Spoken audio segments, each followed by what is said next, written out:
Another beautiful fall-like evening here in Chicago as we get you set for Cubs baseball on Comcast Sportsnet. Tonight, the Cubs welcome in the NL West leading Los Angeles Dodgers. It's the first of a 4-game weekend set. Great to have you with us. Alongside Jim DeShays, I'm Len Casper. The Cubs coming off a sweep over the Reds. The Dodgers 2 games up on the Giants with 10 to play. Let's talk some tools here, partner. In the outfield, a couple of guys from Cuba. Jorge Soler, 22 years old, and Yasiel Puig, 23. Yeah, very obvious similarities. Big, strong guys that can do anything on a baseball field. Hit for average, hit for power, run, throw. I think Soler probably a little bit more of a disciplined player than is Puig. Soler's a little bit taller, Puig's a little bit thicker, but both these guys can do a lot on the field. Puig now has moved to center field. Cubs will keep Soler in the corner. Big arm for Soler out there and right. You see Puig's second half, it's been a roller coaster ride. Got off to a very good start out of the break, then went into a slump. His last 5 games, though, hitting a robust .364. So the Cubs with a series here against the NL West leaders. Then they'll bring in the Cardinals leading the Central next week. Then they'll follow up with the Brewers. So all these games against contenders. It'll be right-hander Zach Greinke for the Dodgers. Left-hander Tsuyoshi Wada for the Cubs next.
Powered by your Chicago area and Northwest Indiana Lexus dealer, who invites you to test drive a Lexus today.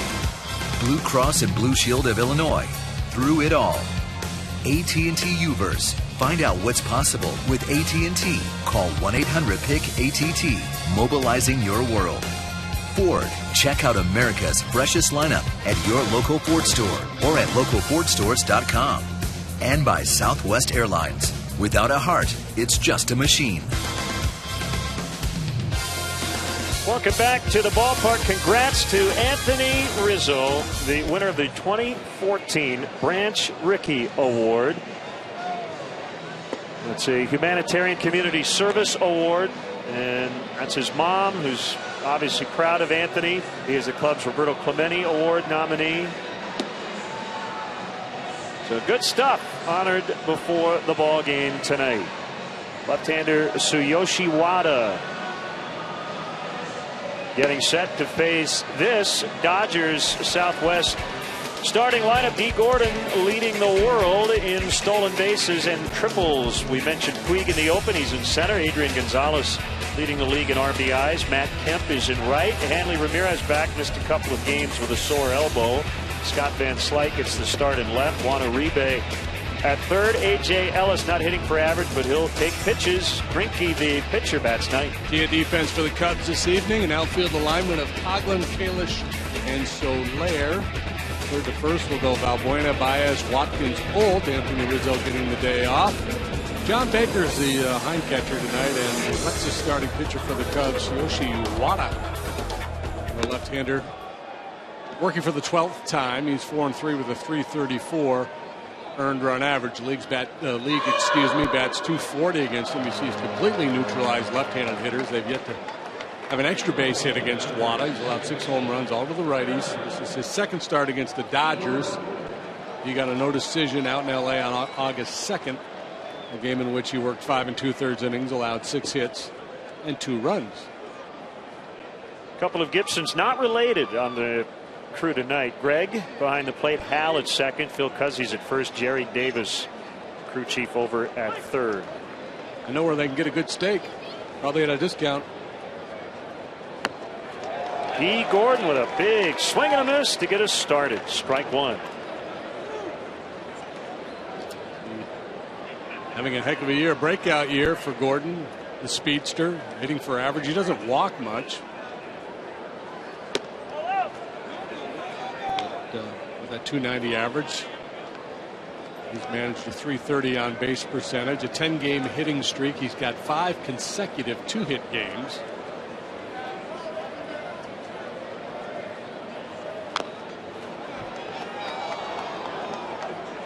So we've shifted gears a little bit here with Cincinnati leaving town. The Reds came limping into town, just having a miserable time, playing out the string, not scoring any runs. They scored just 1 run in the 3-game set against the Cubs. The Dodgers have been the best offensive team in the National League here in the month of September.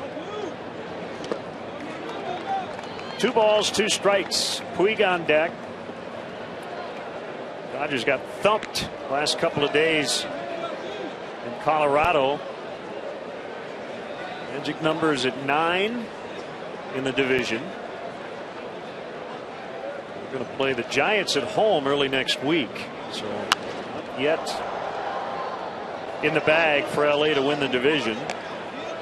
No work to be done. They have the major's best road record. There's Don Mattingly, their manager.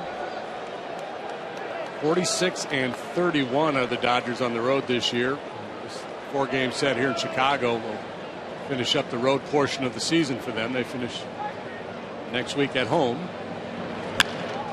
Ground ball, nice hop for Baez, and he gets the speedy D. Gordon for the out.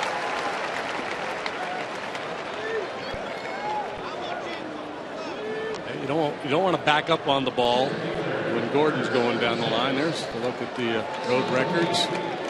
Surprisingly, all teams at or near the top of the division. Well, they're all first place teams now. Detroit's got a half-game lead over Kansas City.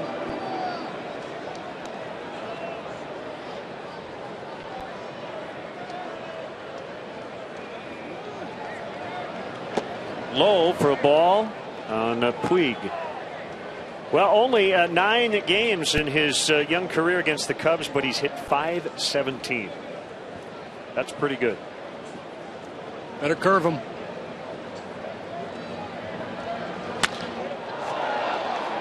And he pops it up back of short. It's Baez. 2 outs. Average now down to 500. It's gone down 17 points with that swing of the bat. Nobody can sustain .517. That's the good news if you're pitching against Puig this weekend. There's got to be a correction in that market.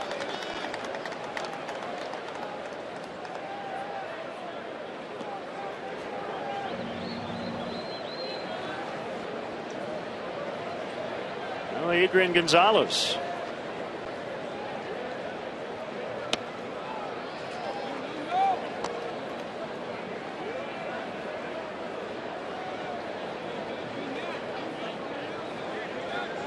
He's had a big second half. It's a strike, and it's 1-1. 3-hole here tonight, despite the fact that he has not done a whole lot against left-handed pitching. Just a .196 against southpaws.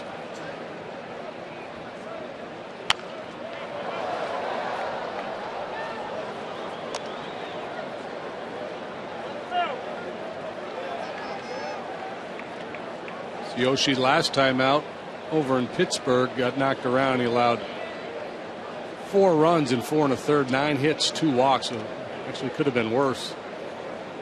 A lot of base runners.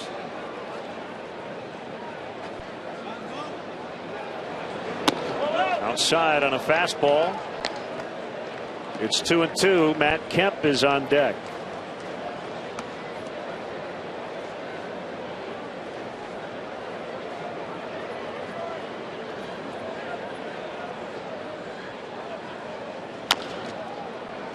Bounced foul. Mike Gold playing first. Anthony Rizzo will be back in the lineup tomorrow against Clayton Kershaw.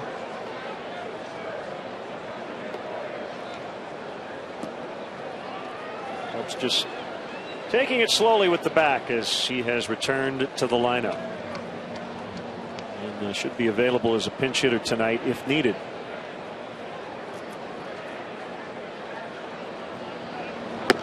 Strike three on the outside corner to get Gonzalez, and the Cubs are coming up from Wrigley.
Southwest starting lineup. Chris Coughlin in left will lead it off. Javier Baez is shortstop. Luis Valbuena, good numbers against tonight's Dodgers starter.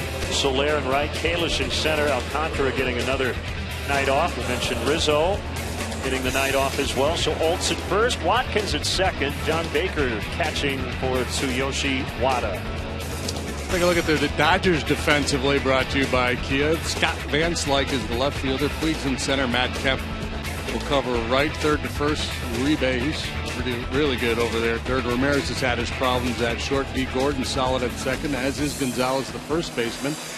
A.J. Ellis behind the plate. Lexus starting pitcher. Zach Greinke, he's really, really good. And Coughlin with a base hit before I even had a chance to mention JDRF and Binnie's. With that hit, Binnie's Beverage Depot will donate $100 to JDRF. Nice going, Chris Coughlin.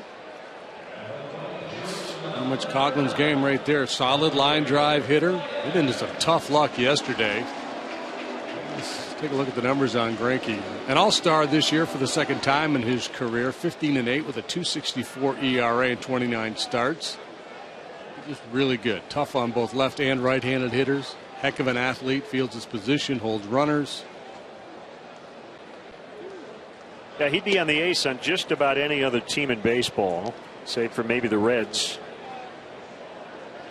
But not with Clayton Kershaw on their staff, and he'll pitch tomorrow. No, it gives the Dodgers just an unbelievable 1-2 punch. Now, they've got some issues beyond those two guys. But it's a kind of 1-2 punch you'd rather not have to face in the playoffs. Greinke kind of stretching out there. Yeah, he stretches hammies a little bit and then just trying to shake everything loose a little bit. It's a cool night here. Been on a nice roll lately. 3-0 in his last 5 starts with a 169 earned run average. Well, they need a pretty good one from him tonight. Now, obviously, they've got an expanded bullpen because of a September roster, but Dodgers allowed 26 runs over the last 2 days in Colorado.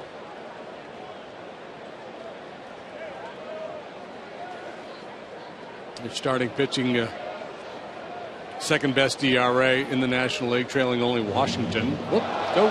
Throw gets away. Coghlan. Throw ahead to second. What a play by Deke Gordon. He kind of slid on the grass and then the warning track right up against the tarp and grabbed the ball. It's an error on Greinke. Ooh, a piece of Coghlan's head, I think. It did. The play Gordon made didn't really matter. I don't think Coghlan was going anywhere, but look at that. Yeah, it looked good. That is good stuff. He looked like one of those short track speed skaters when they lose an edge, sliding into the wall. Meanwhile, 2-1 on Javier Baez, who has a 12-game strikeout streak. He has fanned 26 times over these last dozen games, 7 for 49. And he's in a hitter's count here, 3-1. See what he gets from Greinke. Greinke a little out of sorts here to get started. He might get a mistake here. Come back two-seamer to the outside corner. Greinke, 4-pitch pitcher. He can get to 95 with the fastball. It's typically 92, 93. Slider. He's got a plus changeup and a curveball. From Orlando, Florida, 30 years old, 6'2", 195. 11th year in the big leagues. And ball 4, and he looks hurt. Something's not right. He bent over at the waist after that pitch.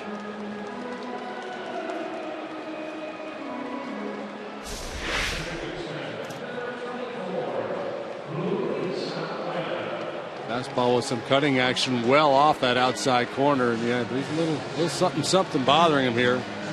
Continues to pump his arms back and forth. Honeycutt is pitching coach to Don Mattingly, the manager, and it's the last thing they want to see. Yeah, and some guys too, they just when they first go out there, if everything's not feeling right, they'll give off some bad body language. It doesn't seem to be a high level of concern over there in the Dodger dugout yet. Valbuena takes ball 1.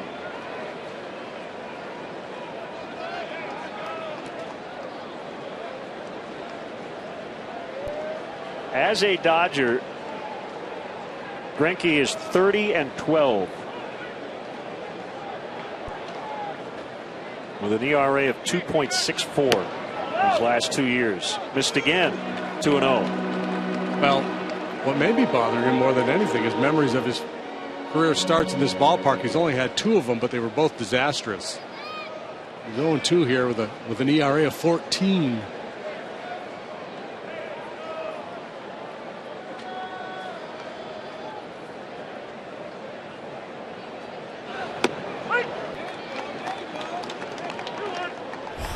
Hasn't pitched here since 2012, but the 2 starts here at Wrigley back in June of 2011, and then April of 12, he allowed 8 runs in each of those ball games.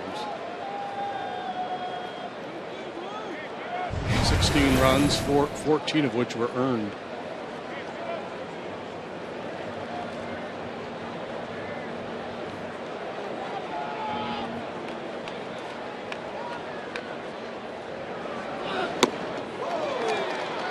Pumped the fastball right by him. So should that matter? Probably not. Facing a whole different cast of characters. But if we've talked about this before, it's kind of like golf. If you really struggle on a certain golf hole, sometimes it gets into your head a little bit, and you got bad memories of a certain ballpark. Sometimes you have to battle to overcome that.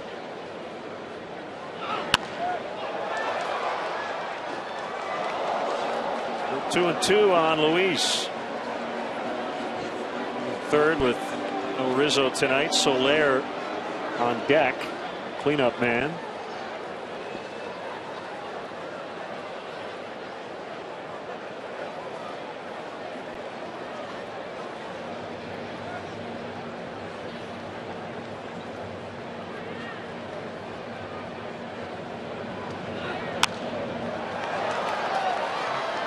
Laid back pretty well on that breaking ball. So you get the sense that this is a big opportunity here while Greinke's struggling a little bit. If you can take advantage, put a crooked number up there on the board before he settles in.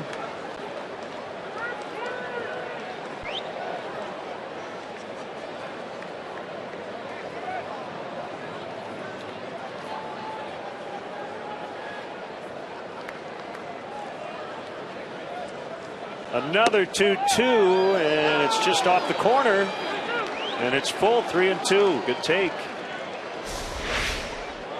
Good take if you don't get rung up, take right? it called third, yeah.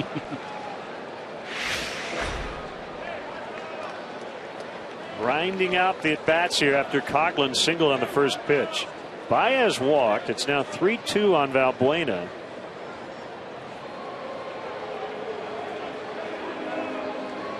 Marlins teammates getting together there, Coughlin and Ramirez. Maybe errant pickoff throw to first base with Coughlin there, and then a little inside move, thinking he might be moving here on 3-2. Base hit right field. Coughlin will come around to score. Baez on his way to third, and it's 1-0 Cubs. 3 batters in. Single, error, walk, single to start this bottom of the first. Oh, good at bat by Valbuena. Laying off that borderline fastball, and then he gets a changeup over the plate and down. That's just a heck of a swing. That's not a bad pitch at all. He keeps the weight back and delivers.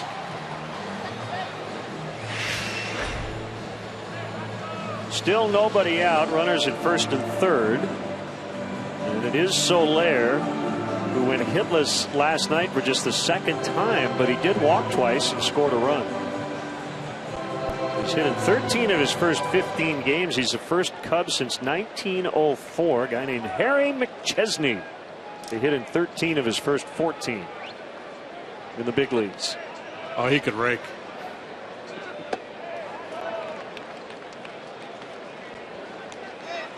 Like a name out of a Monty Python sketch.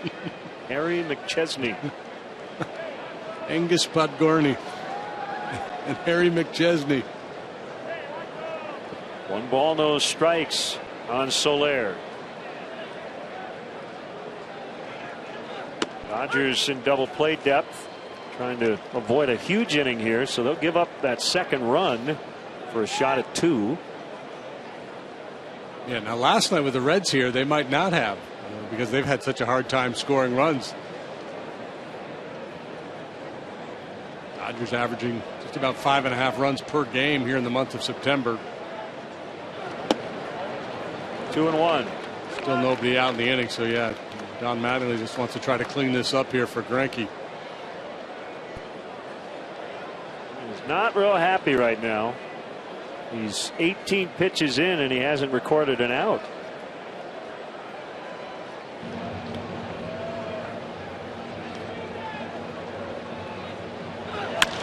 Ground ball, base hit in the left. Baez is in. It's 2-0.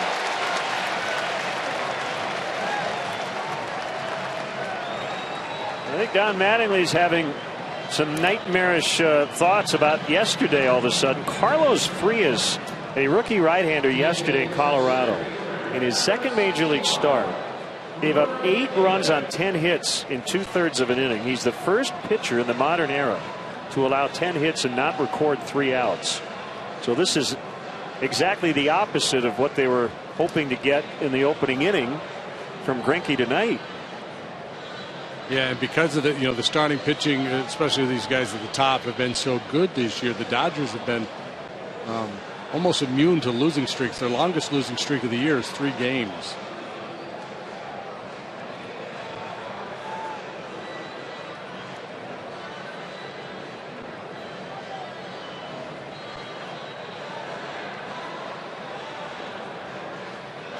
Here's Ryan Kalish.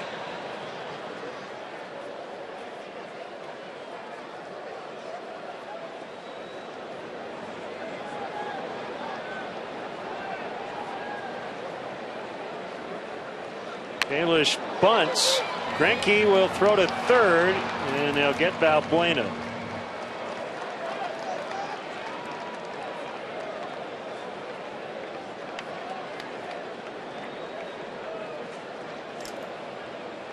Yeah, Greinke is a very good athlete. He was a Silver Slugger. You see, he's breaking to third base as he delivers that baseball.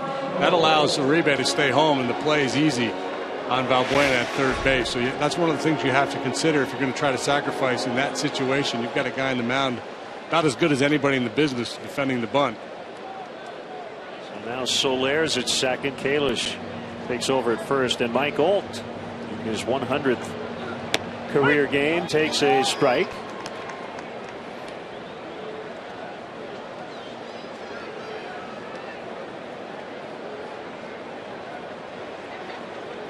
Still has a fighting chance of leading all National League rookies in home runs. He's still only one behind Travis d'Arnaud of the Mets.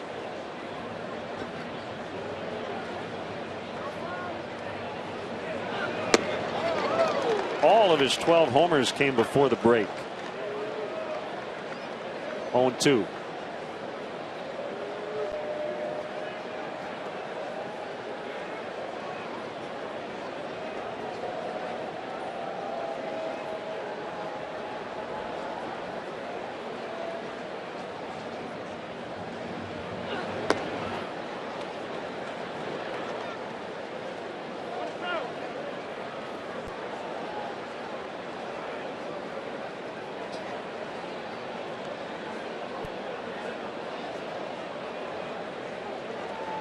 One ball, two strikes. Pitch. He got him. Two down.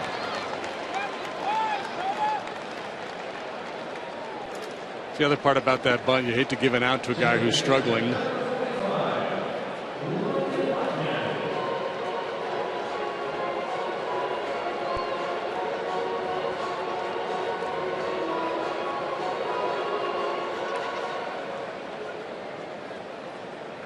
Well, Greinke can get out of this inning with only 2 allowed. Not that he'll feel good about it. They certainly dodged a bullet. Could have been a lot worse. See if Watkins can come up with a 2-out hit. Foul strike.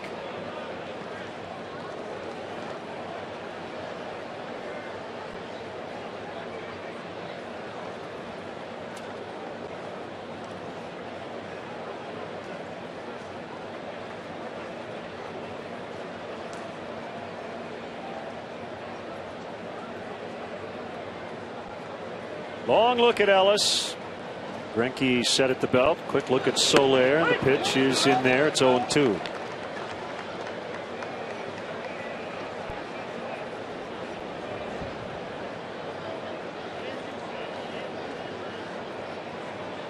That throwing error on the pickoff attempt by Greinke, it's his first error in 4 seasons. July 16th, 2010. Was his previous defensive miscue.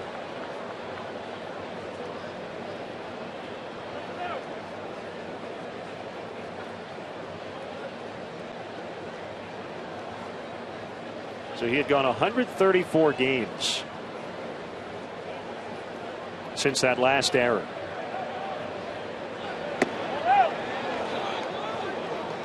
Two and two.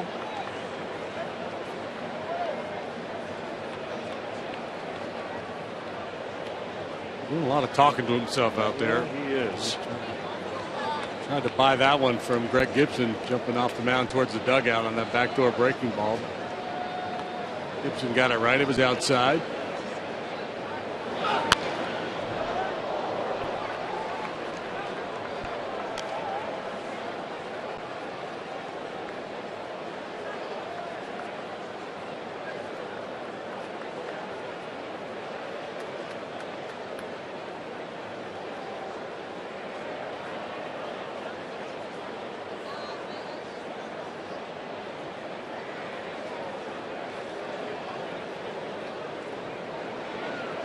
Pitch number 30 of the inning. 3-2.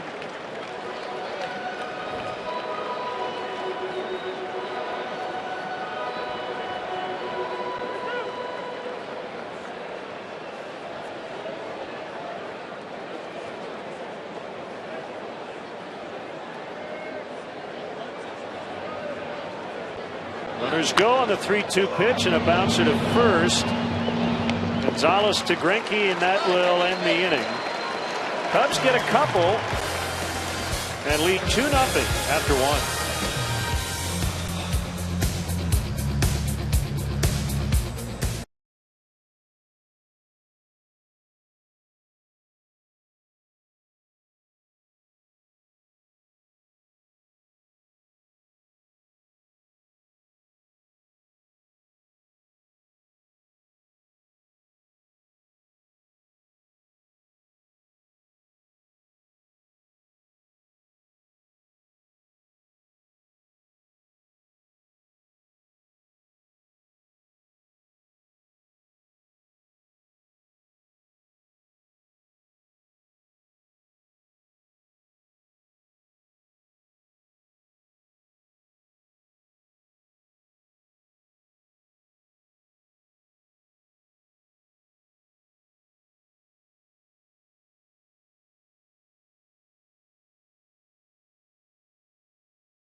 Move to the top of the second. Darwin Barney back here at Wrigley Field for the first time since being designated for assignment in July. And he said it's not really as strange as you might think. The visitors clubhouse, he said, a lot like the one he spent so many years in. But the strangest part is rather the fact that he is here playing for a team in first place. Obviously, for a long time, I wanted that to happen over there. But the biggest difference is, at this time of year, a lot of guys are counting down the days. And it's strange to not be counting down the days. I didn't even know the season was over in 10 days. And, that's kind of one of the biggest differences is, there's still baseball ahead. And obviously we haven't clinched anything yet, but we're well on our way. Yes, the Cubby blue to the Dodger blue, and certainly the mentality, he says, the biggest difference, but certainly says he still keeps in touch with a lot of his good friends here, guys. He mentioned Anthony Rizzo and Starlin Castro, and says, when he saw Anthony go on the DL there with his back, he was worried about him. That's the kind of thing. He goes, you try not to stay too close. It's like getting back with the ex-girlfriend, but you still certainly worry about them and their well-being. Thank you, Kelly. Yeah, Darwin, total pro, and it is strange seeing him on the other side of the field. In a 4-game series, I'm sure he'll get in there at some point this weekend. Matt Kemp. The 0-1 from Wada is a strike. It's 0-2. You see the Dodgers, their magic number is 9. 10 games to go, 2-game lead over the Giants. This is their final road series of the season, as Kemp sends one out into center, and it's caught by Kalish for the out. Kemp caught by Kalish? Crazy. Well struck. Kemp's been swinging it well. The Dodgers are really not in danger of, falling out of the playoff picture. It's just a matter of whether they'll be the wild card or the division winner. And obviously a lot of incentive to win the division. They've been a good road team. They've been the best road team in baseball. 46-31 away from Dodger Stadium. Here's Hanley Ramirez. Missed a couple of starts with a sore right elbow, and he fouls away. The Dodgers, JD, are 20 games over 500. They're 20 over against their own division, so they've played 500 versus everybody else. They have racked up a ton of wins against the NL West. And they've basically been a 500 club, except for when Clayton Kershaw pitches. That's why a lot of people are promoting Clayton Kershaw to be the MVP in the National League. There's a 0-1 to Ramirez. Swing and a miss, 0-2. They're 15-4 against the Diamondbacks, 10-6 versus the Rockies, 12-7 against the Padres, and 8-8 against the Giants. And they leave here and they go home. They have 3 with the Giants and then finish next weekend with the Rockies. A lot of winds and fires. Out, folks. Rocketed the other way, foul. Dodgers have not had a losing month. You mentioned their consistency. Longest losing streak, just 3 games.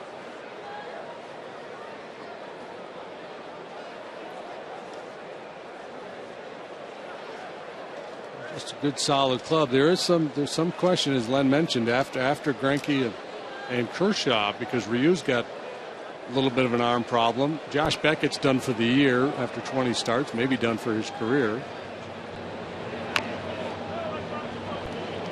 Jin Ryu. Ryu got a cortisone shot, and I think he's coming to town. He's going to do some throwing. So right now, I mean, if you go into the playoffs, not sure what you're going to get out of Ryu. It's Kershaw, Greinke, and then Dan Herron, who's been solid as a 5th starter, but the depth of that rotation certainly has been tested here lately.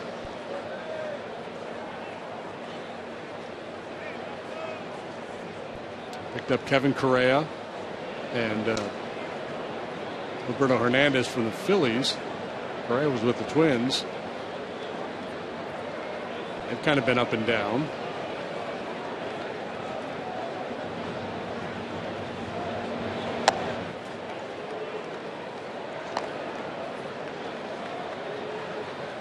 Yeah, Herron, I guess, might go Sunday or Monday.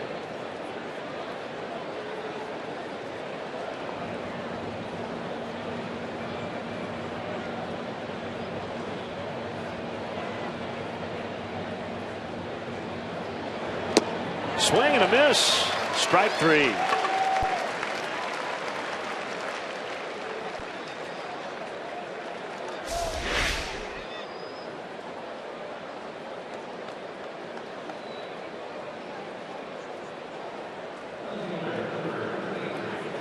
Change piece. Backdoor slider, maybe.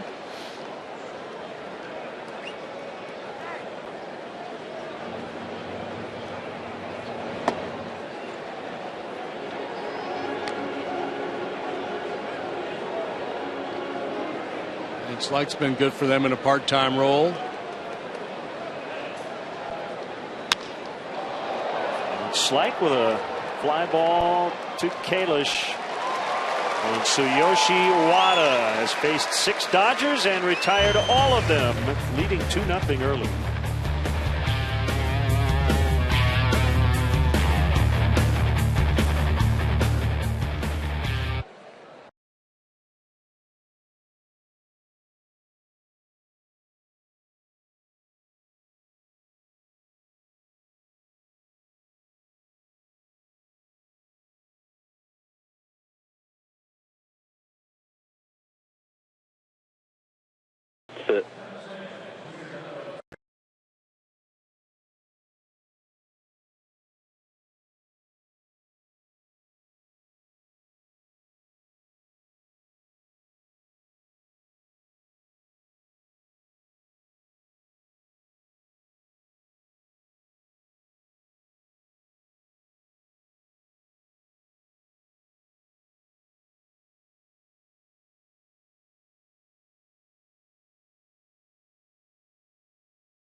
To round out the final homestand of the regular season. Don't miss your chance to come out and see a game here at beautiful Wrigley Field. Tickets in a variety of levels are available for all remaining games. To purchase your seats, Visit Cubs.com. Let's see some strikeouts this weekend. Top 2 strikeout staffs in the National League. The Dodgers, 37 strikeouts ahead of the Cubs. Going into action tonight. We know the Cubs strike out a fair amount offensively. John Baker fouls back. John has not had a lot of playing time lately, but he's not gotten cheated in his at-bats. He's taking some big swings.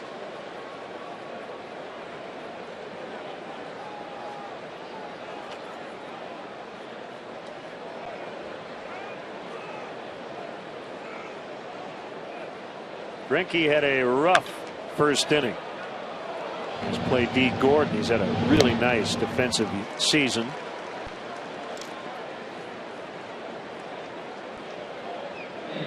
One away. Here's Wada. Gordon, the former shortstop, has good range. He's so quick.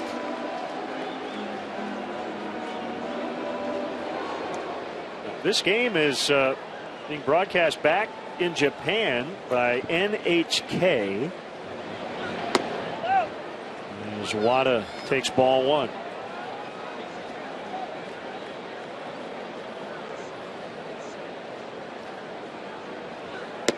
There's a strike. Shall we listen in on the NHK broadcast? Take it away, fellas. Sato Yoshi. ナショナルリーグはピッチャーが打席に立ちます。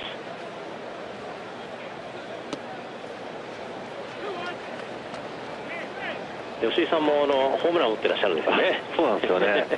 僕のホームランはクワーズシールドだったんで、仲間の中ではそれはカウントしちゃダメだよってよく、あそこはボール飛ぶんですよね。よく言われましたけどね。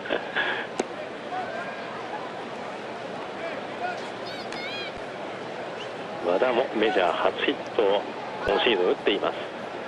これ和田に対して初球2球目まっすぐだったんですけども、3球目4球目はチェンジアップ投げてきましたね。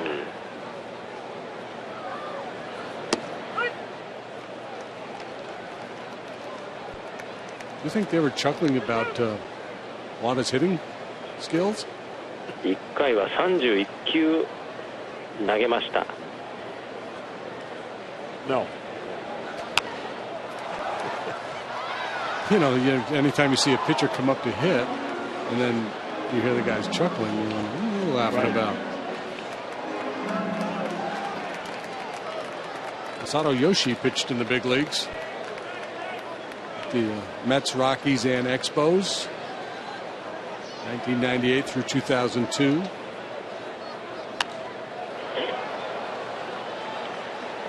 今現地の放送局の会話が吉井さんの話になってるそうですね。そうですね。話してましたね。ホームランを打ったという話なんでしょうか。Check out the alignment of the Dodgers outfielder.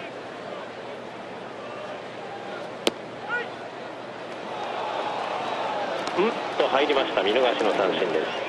低めいっぱい。今のは審判おまけですかね。バッターがピッチャーだったんでストライクって言った感じがしましたけども。Yes, I think they were laughing. Nothing funny about that. Rung up. We'll see if they have the outfield aligned the same way next time Wada comes up. They were unbelievably shallow.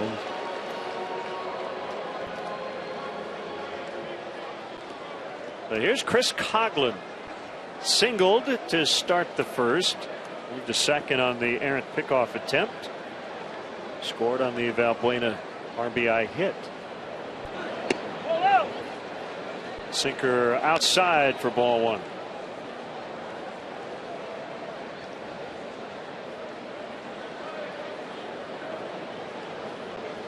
Dodgers pretty shallow for Coghlan too.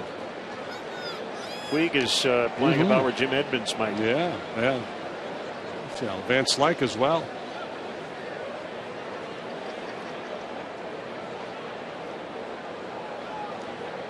Two and 0. The kick and the delivery.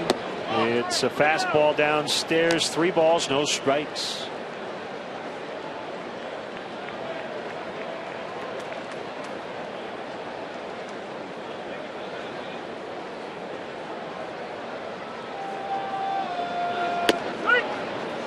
3-1.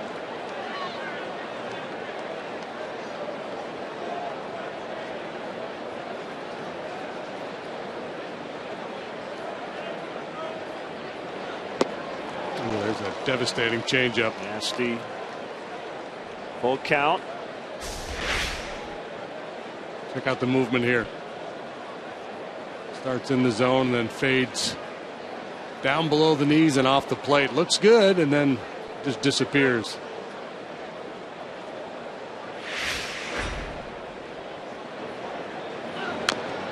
Oakland doesn't fool easily. You know, he's pretty balanced in the box. You don't see him lunging and missing off-speed pitches like that very often.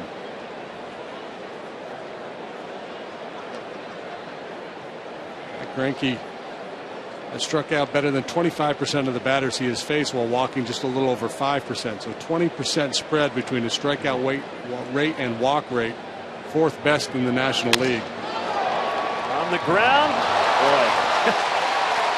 Another acrobatic play by Gordon, even though all he'll do is keep it on the infield. It's Coughlin's second hit of the night. Look at the range here from D. Gordon.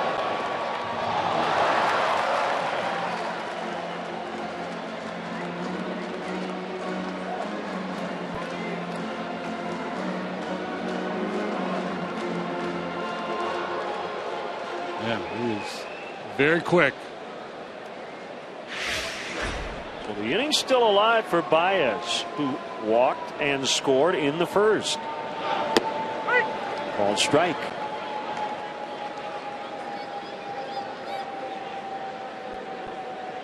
Cubs won 2 of 3 at Los Angeles in early August. They have not won a season series against the Dodgers since 2008.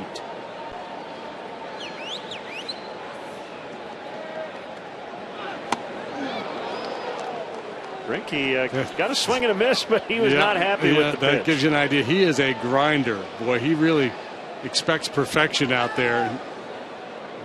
For him, it's not just the result, it's the process, and it's making the pitch that you intend to make.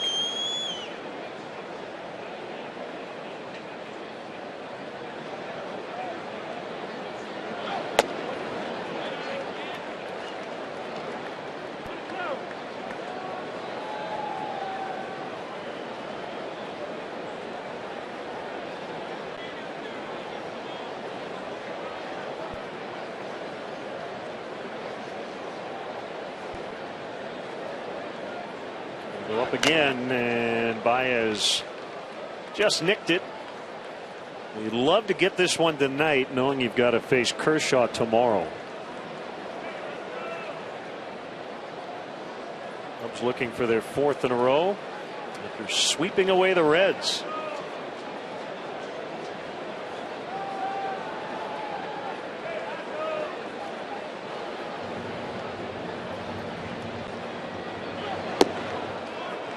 Yeah, well, that stat I gave you a minute ago on Greinke, the split between his strikeout and walk rate, you know, he's 4th in the league. Well, Kershaw, as you might expect, is number 1 in the league in that department. Struck out almost 32% of the batters he has faced while walking, but 4%. So it's Kershaw, Strasburg, Bumgarner's Greinke in that department. Way up in the air, shallow left field, and it's the shortstop, actually, Ramirez, now the wind pushing that ball back to the infield dirt, and that will end the inning. 2 in the books. Cubs 2, Dodgers nothing.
improved CSN Chicago app now with video highlights, scores, and up to the second news on your favorite teams. Download the CSN Chicago app today, available for iPad, iPhone, and Android.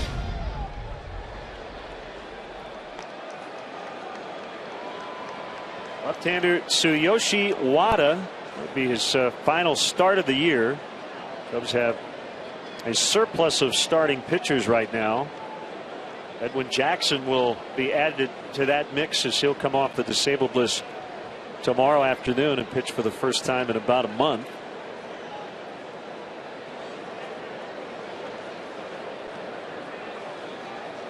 And here's Juan Uribe leading off for LA, ball one. The Cubs gave up 1 run on 11 hits in the entire 3-game series against the Reds.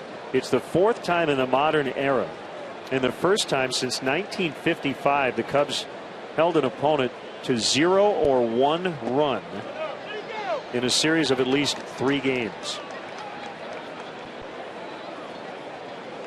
It was May of '55 against St. Louis, the last time they did that.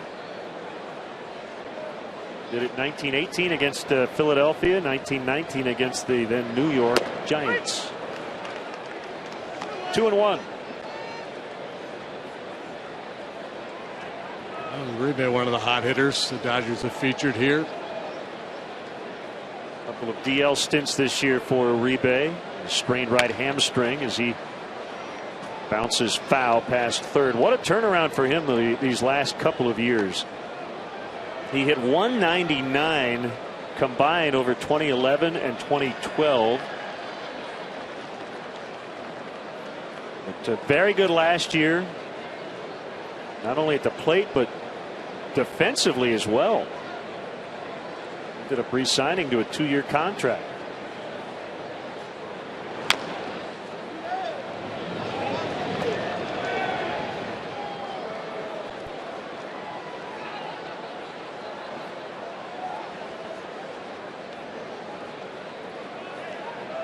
A.J. Ellis on deck, then the pitcher Greinke.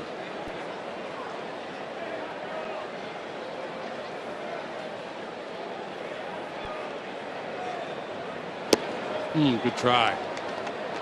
Just a skosh low, presumably. 12th major league start for Tsuyoshi Wada. Yeah, a little low. A little high. A little wide. Something Uribe doesn't do very often.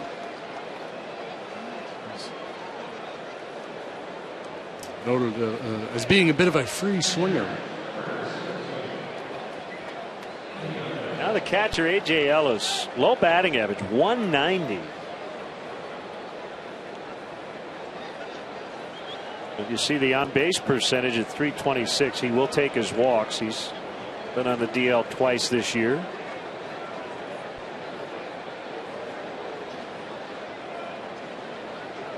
Left knee surgery and then a sprained right ankle. The ankle injury suffered when he stepped on a catcher's mask celebrating Josh Beckett's no-hitter in Philadelphia. He didn't catch that game. He did catch Clayton Kershaw's. They really value him for his defensive work. Play a little hit and run with him. I don't know. Uribe can't run much. Uribe, not a base stealer.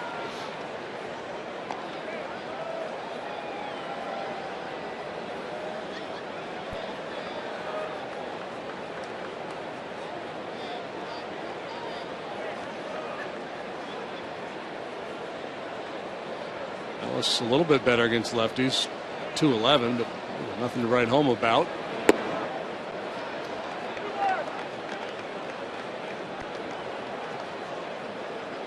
This would be the count right here, right? If you're going to play hit and run, 2 balls, 1 strike. Trust Ellis to put the ball in play. He's got a lot of room on the right side of the infield. If you could steer one through that hole, they could go first and third pretty easily.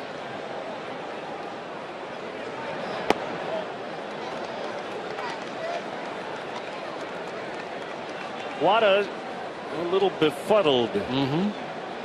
3-1.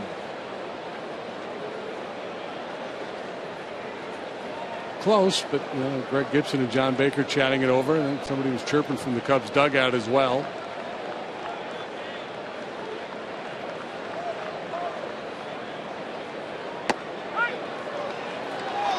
Three and two. Now he's hearing it from the Dodger dugout.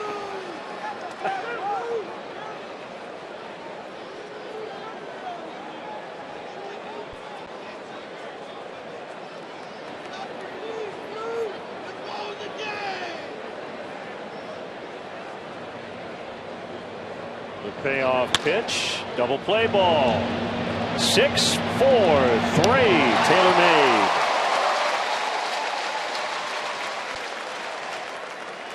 Yeah, that's the conundrum for a manager there. You've got a slow-footed guy who hits the ball on the ground a lot.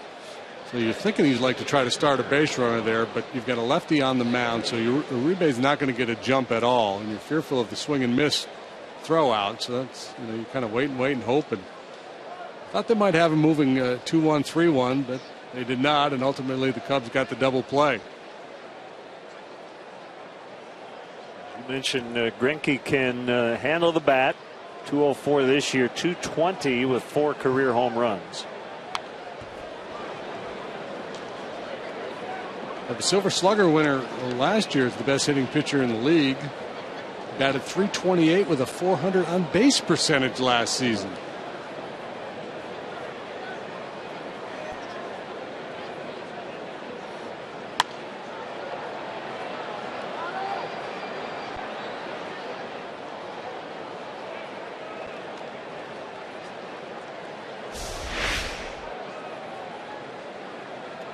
Not a pitcher's swing. It looks like a hitter. No offense taken. Well, I was just going to say, or as Todd Hollinsworth would say, a player. Did you notice that? Yeah. There are players and then there are pitchers. Ooh, a lot of walking off. Like there are football players and there are kickers. Well, and the other thing too, when you're pitching, like when you first go to spring training, it's like, give me the regulars. We need the regulars, over here. So as a pitcher, they never refer to you as an irregular, but essentially that's what you are. The 1-2 to Greinke. 2-2. Take the regulars and go take some BP, and the abnormals can go shag. As Lenny and Squiggy said, we're absolutely normal, abnormal. The 2-2. We'll do it again. And Squiggy, we used to see out in the press box at Dodger Stadium. He's a baseball guy. Yes. David Lander.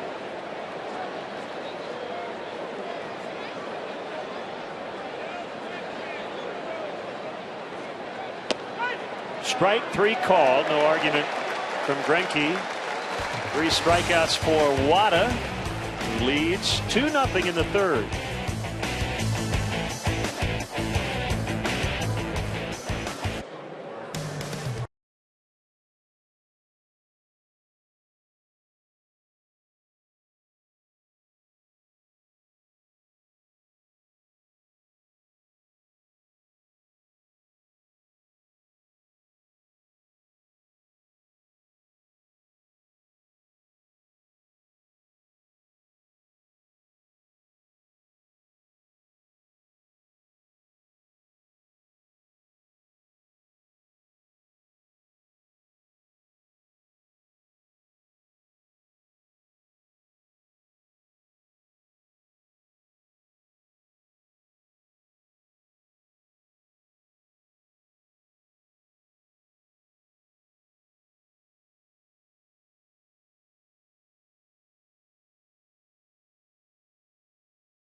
the 2015 Cubs convention, which will take place at the Sheraton Chicago Hotel and Towers January 16th through the 18th.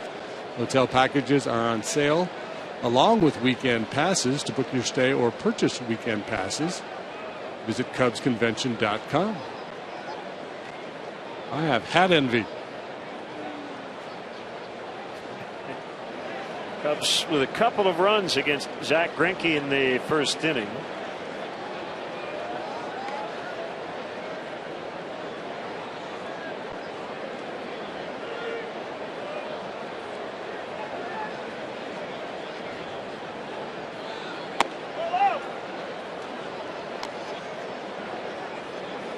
On Luis Valbuena.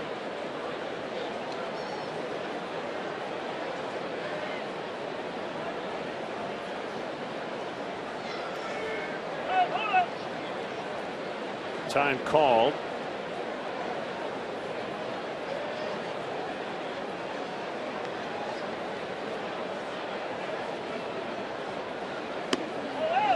Breaking ball off the outside.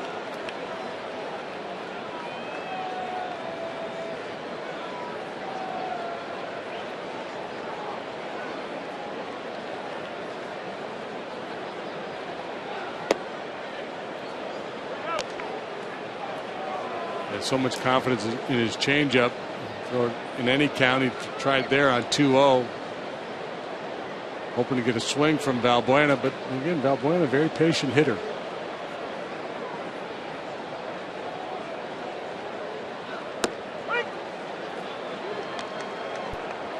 Greinke coming off his 15th win, 17-0 at San Francisco on Saturday. That'll really skew that run support number, won't it? He left, it was 15-0. Awkward landing there by Valbuena. What happened there? I don't know if that was got a spike caught on the follow through or what. Let's see. A 3-1 heater in a little bit. Just tweaked something. Finishes that swing. Greinke an all-star for the second time this season. Breaking ball is up. Ground ball gets under the glove of Gonzalez. Valbuena hustling his way to second. He's going to be out. Matt Kemp nails him. It's an error on Gonzalez, and then 9-6 to get Luis. Well, whatever bothered him on that swing didn't prevent him from trying to get 2 bases on this one. Gonzalez, normally pretty sure-handed, has that one eat him up. Kemp comes to the rescue, making the big throw to second base. A little hesitation and go from Valbuena. I thought perhaps he thought Kemp was going to quit on the play, trying to essentially steal second base on the right fielder. Perfect one-hop throw to Ramirez in plenty of time. The 0-1 to Soler, knocked in a run with a single in the first.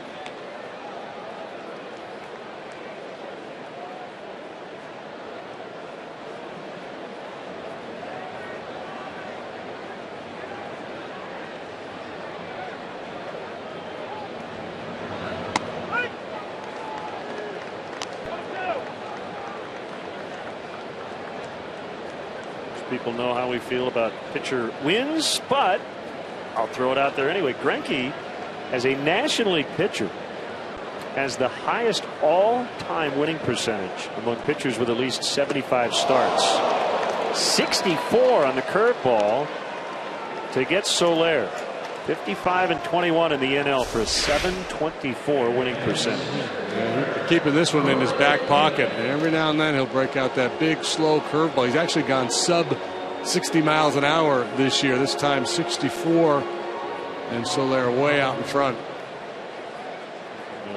Page out of Carlos Villanueva's book. Cubs reliever slash substitute bullpen coach. Lester Strode away from the club due to a family matter, and Chris Bosio recruited Villanueva.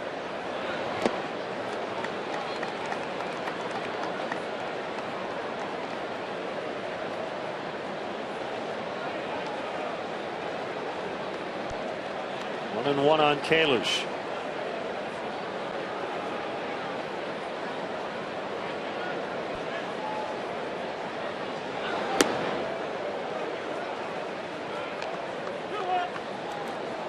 Yeah, well, yeah, you point out that we're not big believers in the win as a stat to evaluate pitchers, but you know, when you rack up 15 win seasons one after another, you're doing something right, and that's the case with Greinke.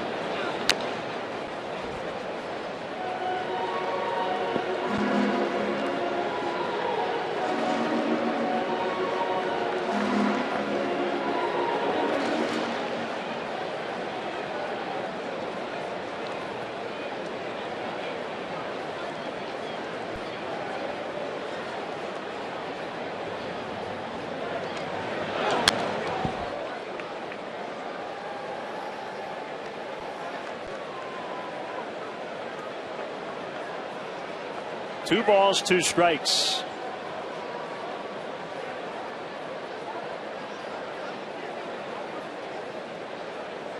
It's funny, if not for Kershaw, he might be in the Cy Young conversation. Absolutely. And now it's Kershaw and everybody else. Yeah, I know everybody out there is sick of us saying if it weren't for Clayton Kershaw, he'd probably sick of people saying that. Like he's some sort of burden on the world.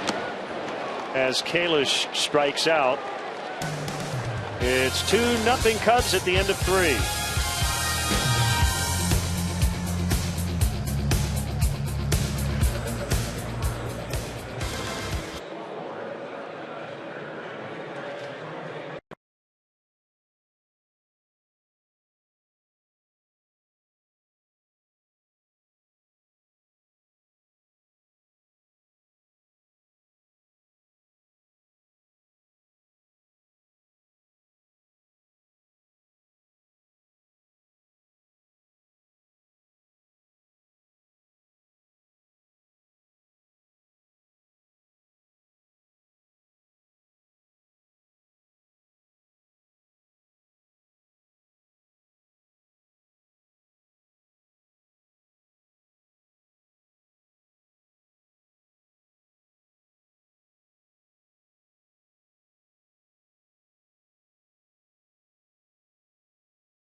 The fourth now. Cubs lead 2-0. Tomorrow, it's a 1/21 pitch with the Cubs and the Dodgers, and the first 10,000 fans at the ballpark will receive a Cubs travel blanket presented by United Airlines. To purchase tickets, visit Cubs.com.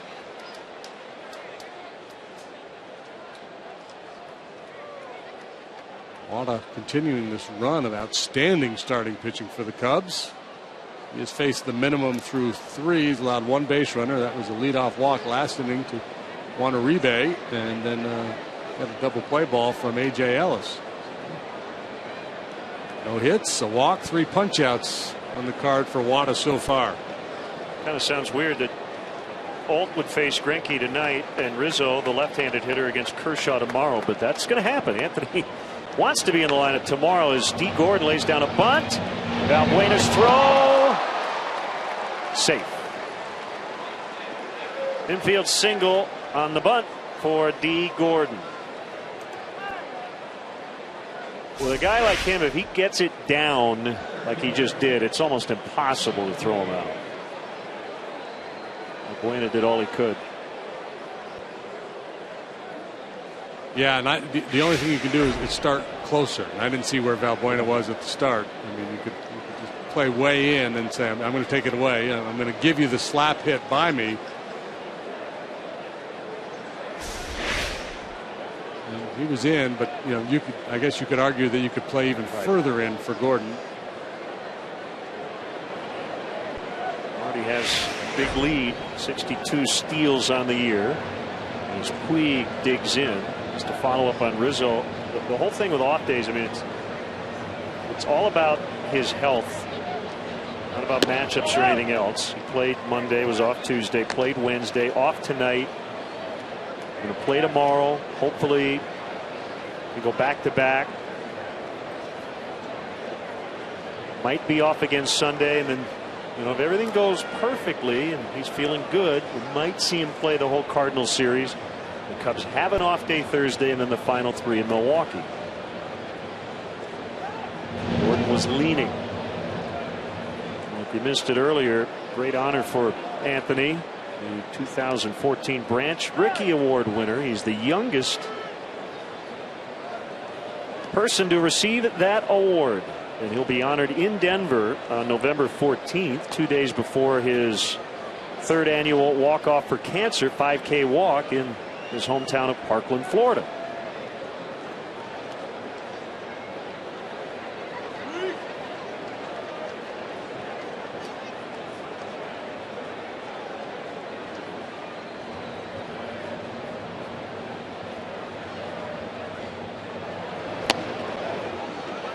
Puig homered on Tuesday.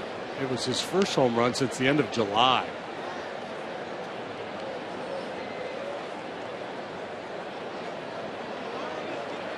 Davey Lopes is standing about 15 feet from D. Gordon right now. He's the Dodger first base coach.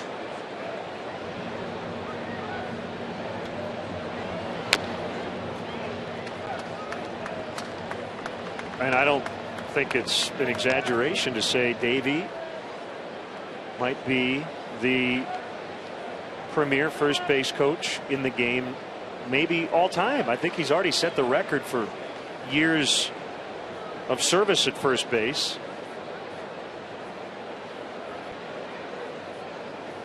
Terrific base running instructor. Yeah, this is his 24th season as a major league first base coach. How about that?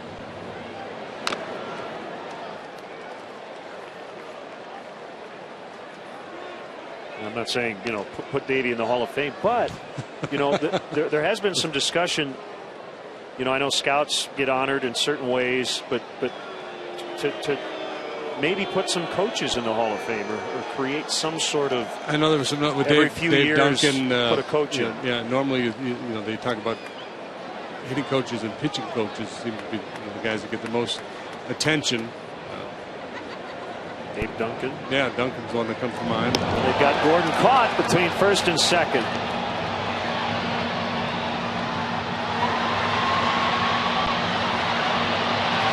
Finally, he had to give in.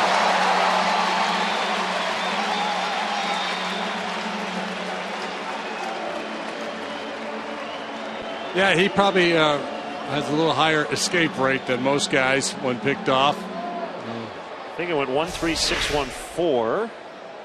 There's 1, there's 3. There's 6. 1, 4.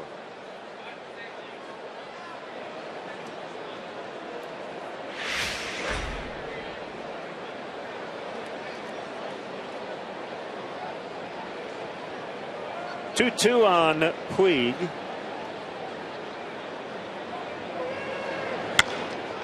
Ball hit hard on the ground in the left. We were talking in the open about the comparisons between Puig and Soler. Their base hits tonight both had a little different sound. No question. A lot of borderline there with that step. Kind of flirting with the balk a little more towards home than first, but he got away with it.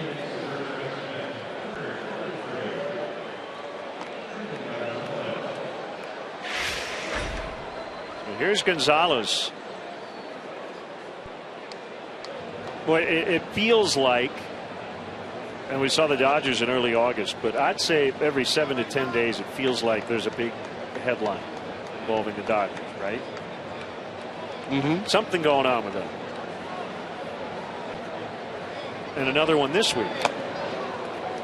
As Gonzalez swings and misses. Matt Kemp and Yasiel Puig got into an argument in the dugout in Colorado, and it was during an 11-3 win. It was unclear exactly what the disagreement was about, but it was speculated that Kemp was upset Puig didn't advance to third on a Gonzalez hit. Right, and then Puig, and then Kemp grounded out, and it would have been an RBI for Kemp if Puig had reached third base. So it's kind of selfish on the part of Kemp to get in Puig's face about not going first to third and costing him an RBI in a blowout game.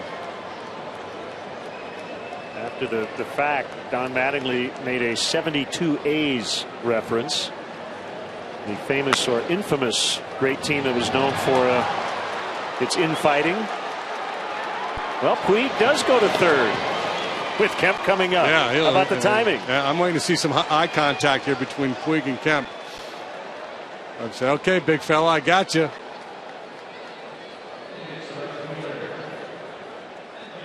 Let's go back to Monday night. Anything that happens in the middle of the dugout, a camera will catch it, and then everybody's got to answer for it.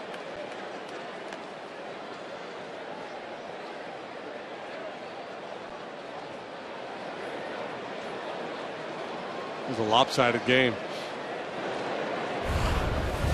And you know, and Puig has been chastised. Like an 8-run inning, wasn't it? And Puig has been chastised for being too aggressive. So maybe he's trying to play it station to station to be careful. Although Puig has made a lot of mistakes in his young major league career, for me that one's on Kemp. That little dust stuff, based on what I've seen and heard. So Wada facing some trouble here. He's given up 3 consecutive hits. Big pickoff of D. Gordon to get the first out, but 2 on for Kemp. First major league home run allowed by Wada was to Kemp, and that started in August at Dodger Stadium.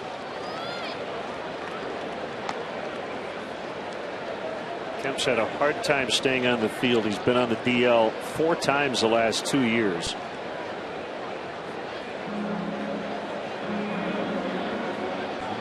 When healthy, he is a force. He's healthy now.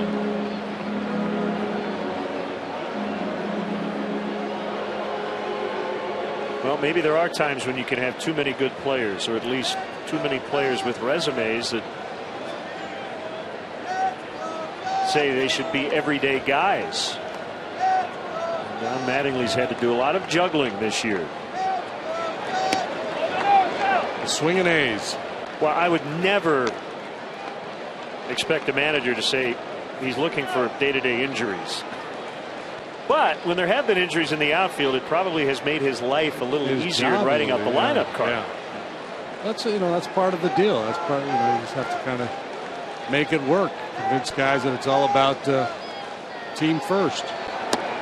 Swinging 3-0, and he missed it. 3-1. Well, Carl Crawford out of the lineup tonight. He's been hot. Left-handed hitter. He's out with Van Slyke playing left. Some people think Jock Peterson should be playing more. Their outfield prospect who's on their roster.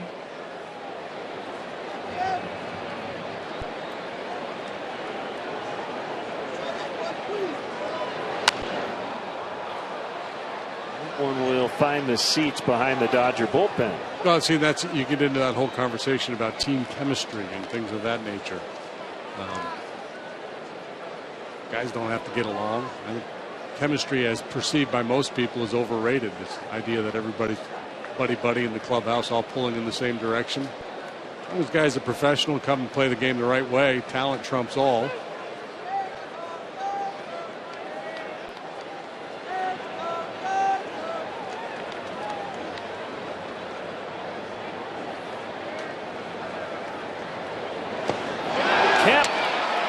Went around and slams his bat down in disgust. Big strikeout for Wada, 2 away. He wanted that RBI the other night in Colorado, and he wanted it badly enough here to go out of the zone to try to drive it in.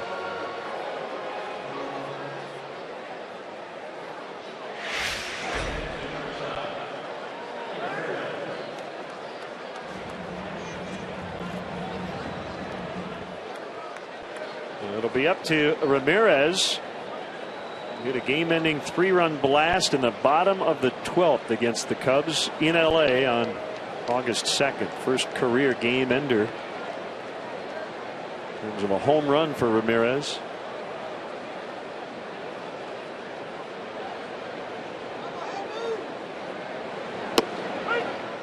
Fastball strike. Off Blake Parker. Too much doubt about it.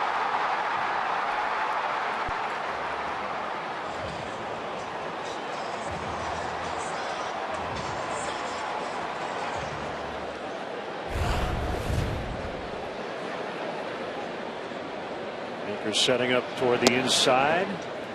1-1.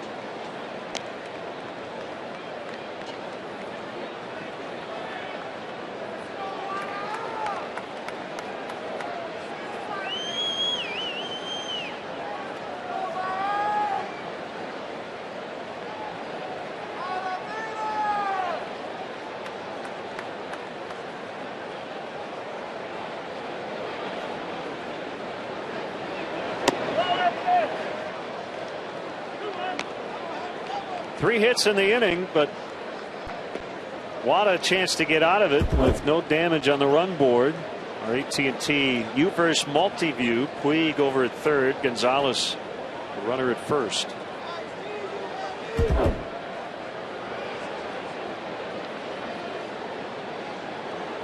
Wada wants to go in again.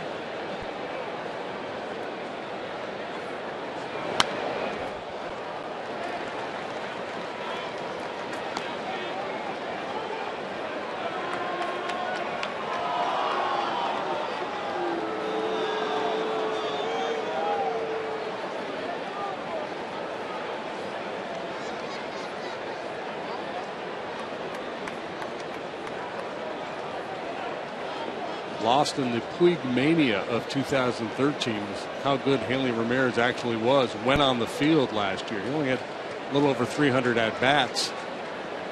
He finished with a .345 batting average, .638 slugging percentage.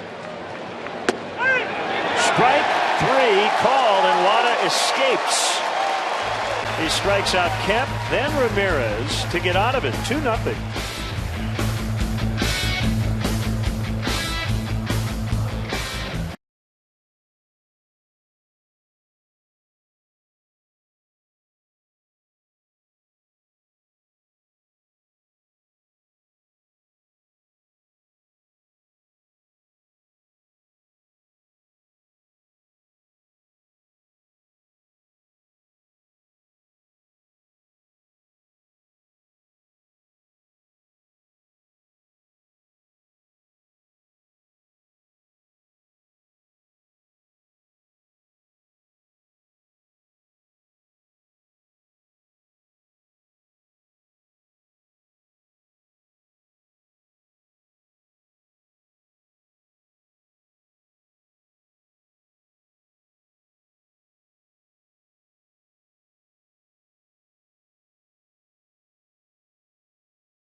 get to it. It'll one-hop the door.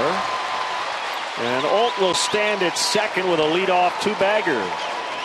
He is so strong. It sounded like that one was down off the end of the bat a little bit. Maybe even have cracked his bat.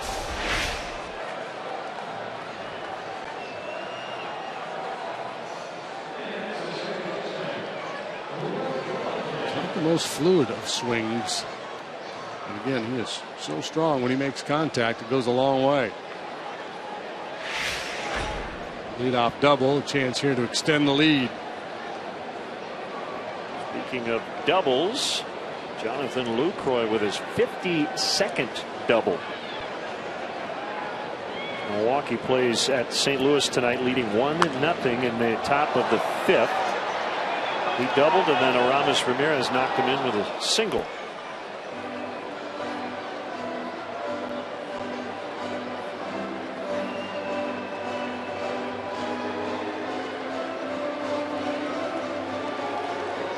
See, the A's got beat again today.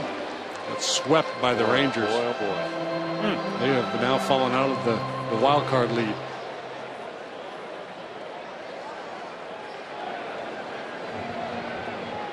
The Rangers are being pesky. They swept the Braves before sweeping the A's. Pretty much ruined Atlanta's chances. Look out. Side on Watkins.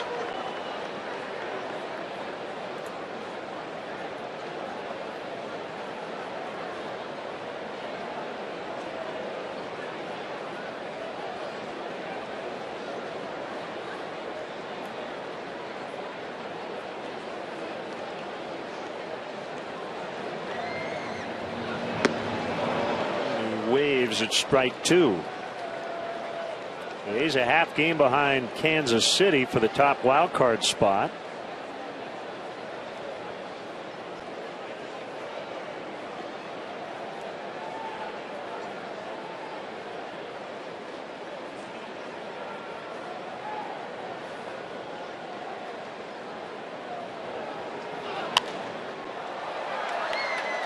It's third and out of play. Slow him down with the changeup, speed him up with the heater.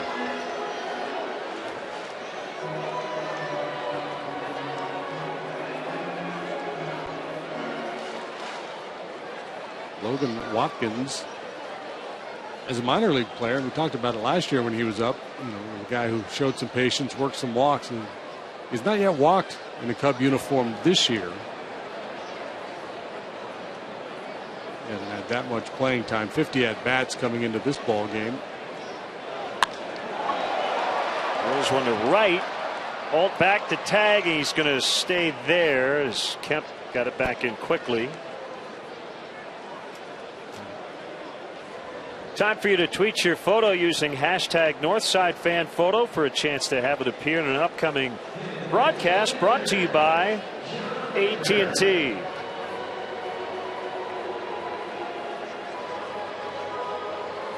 Brings up Baker.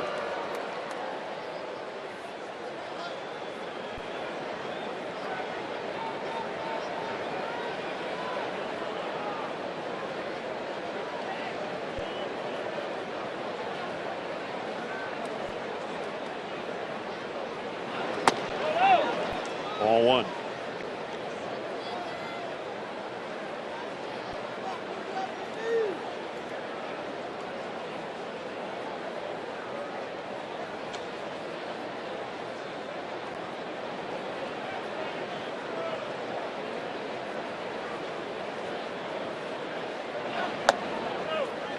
Oakland now just a game and a half ahead of Seattle for the second wild card spot over in the American League. Seattle playing at the Angels tonight.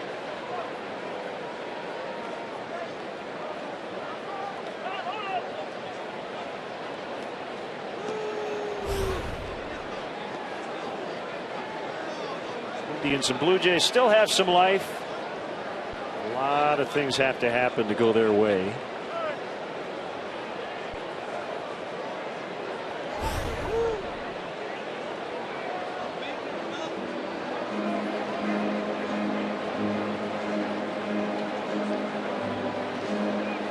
Jays Yankees 2-2. They're in the ninth. In the Bronx. Jose Bautista with his 33rd home run. Derek Jeter has hit number 4. It was off R.A. Dickey. 2-0 on the way and a cut and a miss.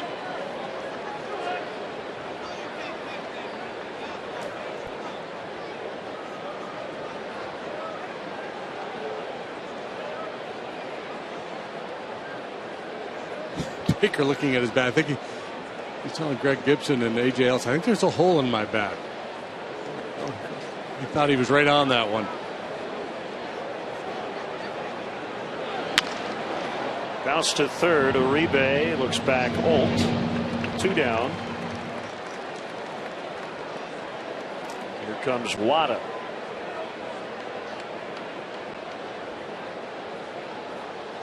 Nice crowd on this chilly night. 59 as we got started. Wind out of the north at 12. Should have a nice day tomorrow. 120 first pitch. Kershaw and Jackson.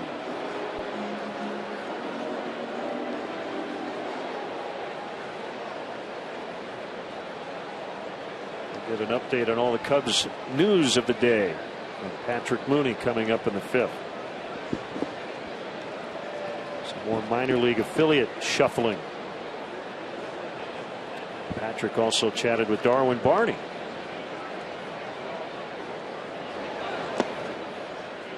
Low for ball 1.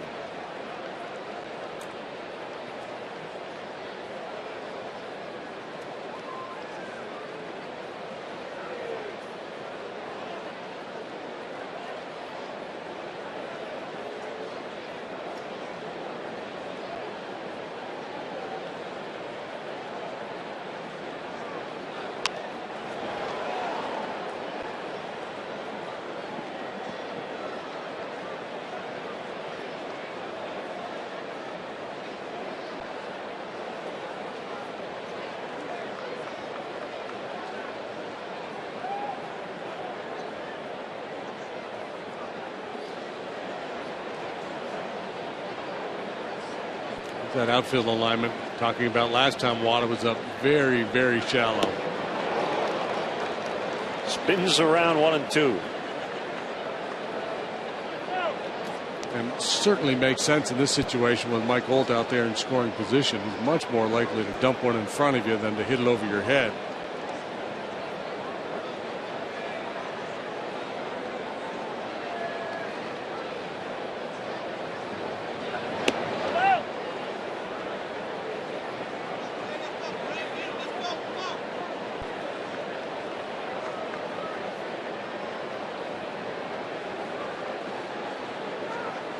One out of 18 as a hitter in the big leagues.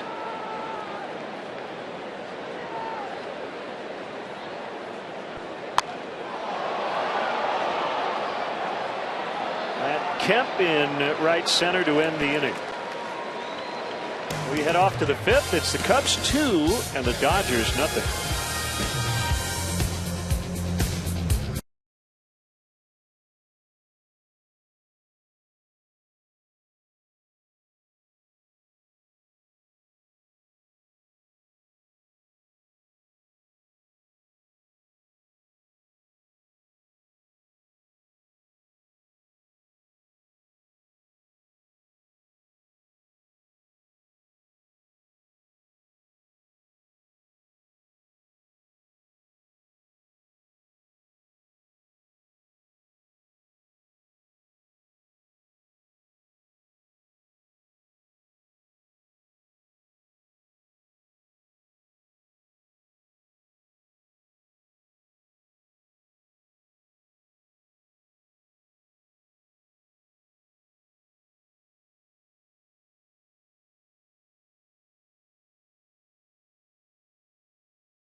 career condensed into a couple of seasons. And, you know, he's not really the veteran guy over there anymore. It's not, you know, where he's a Gold Glove everyday shortstop, but he loves the atmosphere.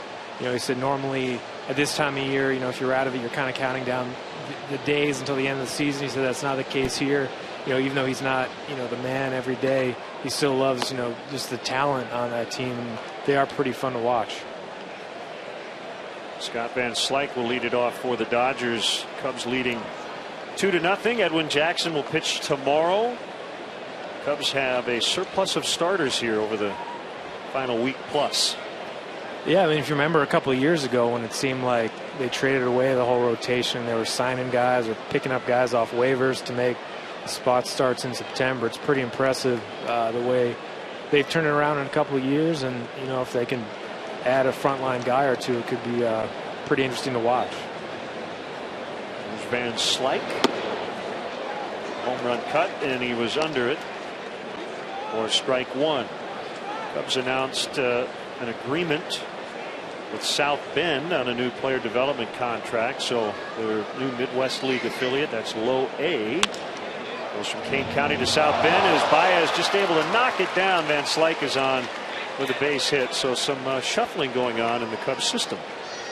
And you got to figure this was an offer that the Cubs couldn't refuse, considering all the fanfare that went into the Kane County announcement 2 years ago. It wasn't easy leaving Peoria, where they had a long standing relationship, and Theo didn't want to get into too many details today, deferring to you know, let South Bend, you know, unveil their plans. But with a 4-year deal, it sounds like it's a, you know, a place where maybe they can set up shop for a while. And you know, in the end, he said it came down to developing their prospects, and they think they can do a better job there. Here's Juan Uribe. One on, nobody out. We're in the fifth. Best threat for the Dodgers came in the fourth. They had 3 hits but could not score a run.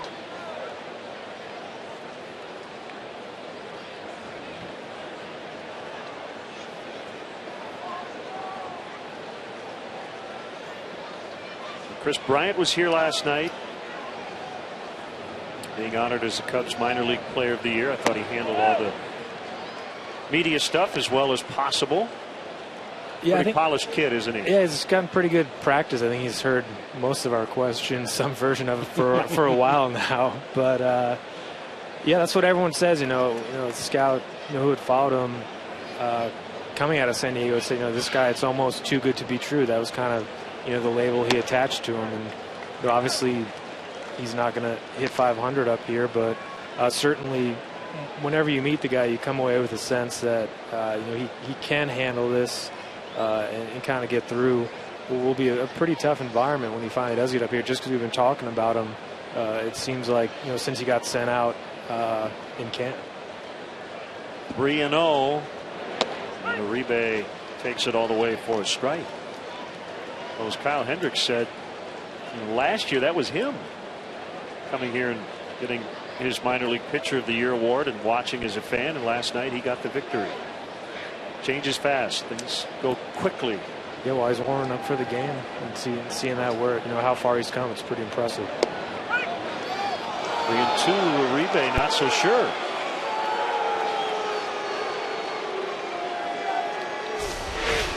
The pitchers have been looking at a lot of Greg Gibson tonight. This time it's a breaking ball, borderline down. Certainly on the plate.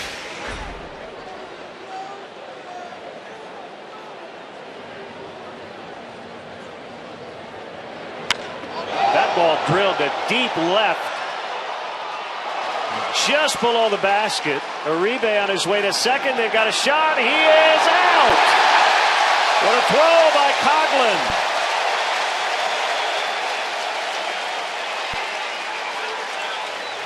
How about that throw from Chris Coghlan? Uribe not a speedster, but when you hit the ball that deep, you're thinking 2 bases. But it got out there in a hurry. Well played by Coghlan. Good decision to go to second base with the throw.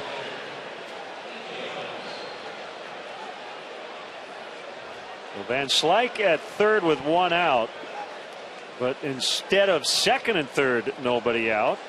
We'll take this for sure. With Coghlan, the big catch last night. Tonight, the throw. A.J. Ellison due up next, waiting to head up to the plate while they review the video in the Dodger dugout, they're not going to challenge.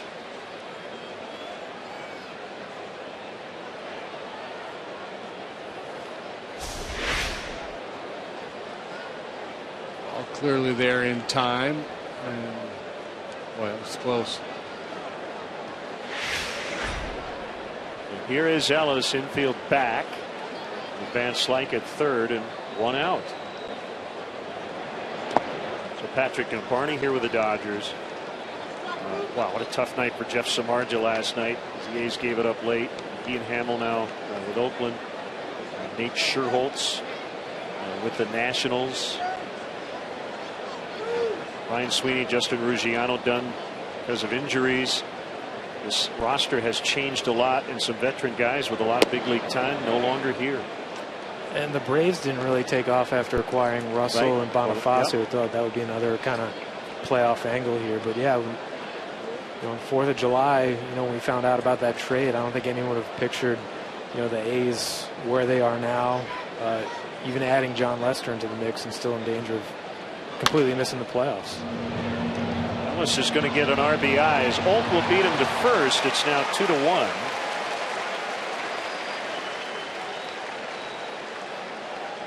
So Van Slyke is in with the Dodgers' first tally. Wada was a little late reacting to that ground ball to the right side, so Olt decides to take it himself. All right, I've got a fun one for both of you. All right. Hector Rondon. He and Pedro Strop messing around with a changeup. I'm not talking next year, but at some point, would you think about Hector Rondon as a possible starter? And you just look at him as a short reliever, and that's it. I would. I might look at Neil Ramirez first as a possible starter. But if Hector expressed a desire to return to starting, I would talk to him about it. Yeah, I mean, I'd love that arm for close to 200 innings a year as opposed to 50 innings. I doubt that it's going to happen. Because of the injury problems in the past, and the he's fact that in this role. Yeah, he's morphed into this guy now, and that's a box you can check. Okay, we look like we're pretty good with our closer, so you don't have to visit that again. But with all these arms, Patrick, at some point, I'm sure they'll discuss one or a couple and say, is it worth exploring making them a starter? The Reds had that conversation with Aroldis Chapman. It didn't happen. Yeah, and a lot of stuff, guys. Yeah, I think the Cubs aren't quite in the place where they were a couple of years ago when Jeff Samardzija kind of pounded the table and where they really had nothing to lose. Right. Where they had opportunity, they had these openings. I think now if you're putting this team together after a couple of years, you kind of want that back end and bullpen secured. All right, Patrick, CSNChicago.com. Thanks as always. 2-1 Cubs.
Game time has been moved up to 12:05 p.m.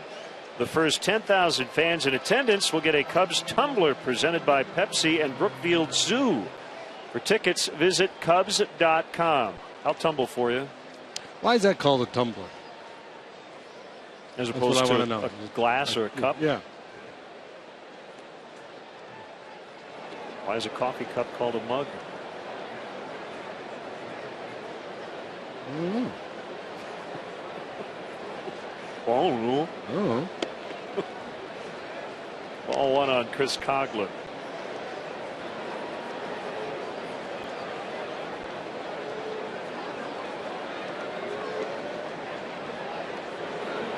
Right. 2-1 now. There's Justin Grimm, former starter with the Rangers. Yeah, there's another guy who could contemplate making a starter again.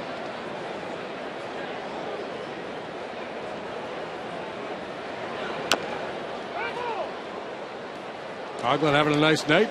2 for 2, scored a run. Big play in the outfield. Game-saving catch last night for Coghlan. And what a weird night he had at the plate. 0 for 4 with 3 screaming lineouts. Foul tip, strike 3 to start the Cubs' 5th.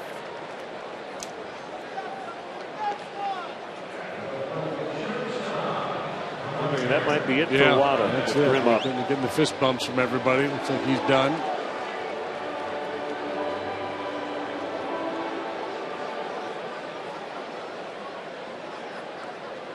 The Yankees just beat the Blue Jays.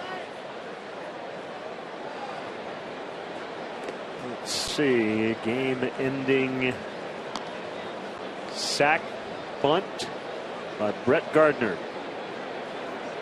Game winner. Squeeze?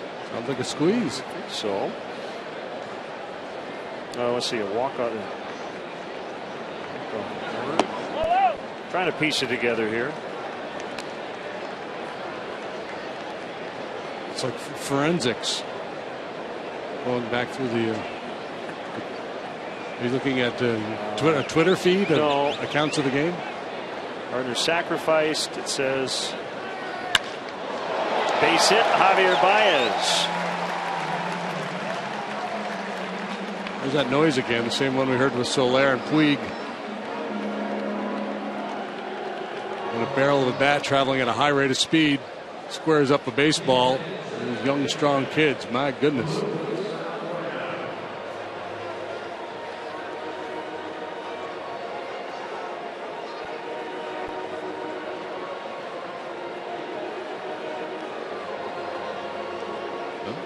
He doesn't appear to be primed to pitch deep into this ball game. 93 pitches as he works with 1 out in the 5th.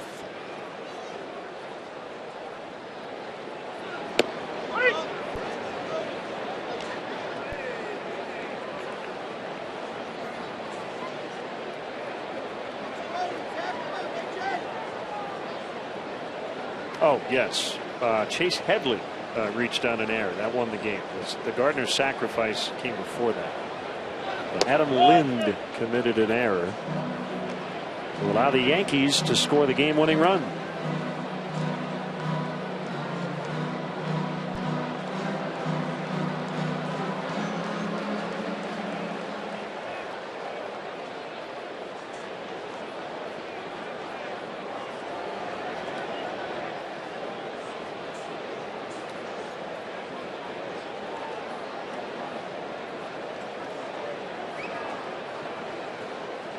First 2 men he faced tonight reached and scored. He's pitched scoreless baseball since then. Pitched around a leadoff double last inning. Gordon can't get it. And Baez will end up at third. Seeing eye single for Valbuena. On for the 3rd time, once on an error. That's a base hit. Yeah, that was kind of funky the way Gordon went after that ball. I don't know if he thought he was going to be able to glove that and spin and make a throw to second base. And that would have been a highly improbable play. To me, this is a ball he's got to glove. He just got out of rhythm.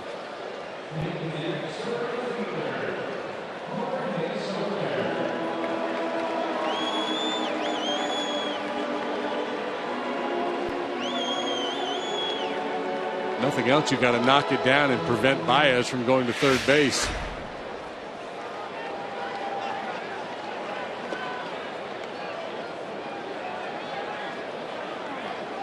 It's now been changed to an error.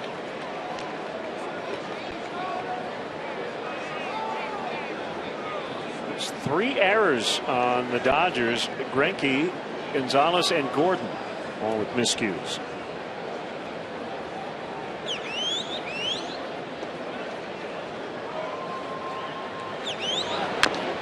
Soler bounces foul.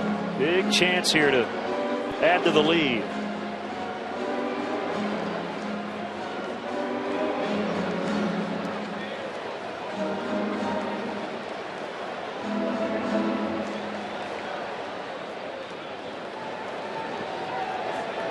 Dodgers lead the Giants by a couple of games. The Giants idle tonight. They open a series tomorrow in San Diego.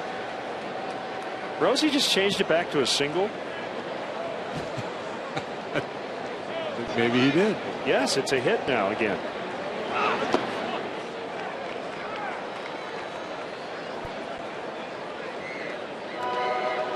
It should be half a hit and half an error. Apparently so. There's Bob Rosenberg. Tough job, man. That's a tough play to read.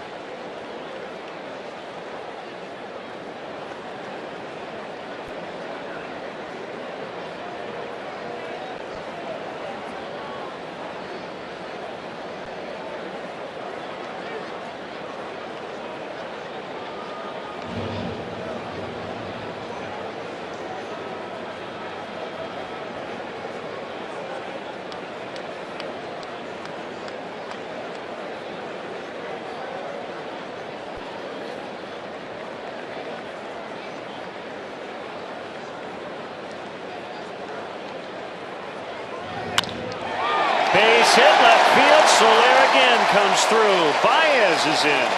3-1.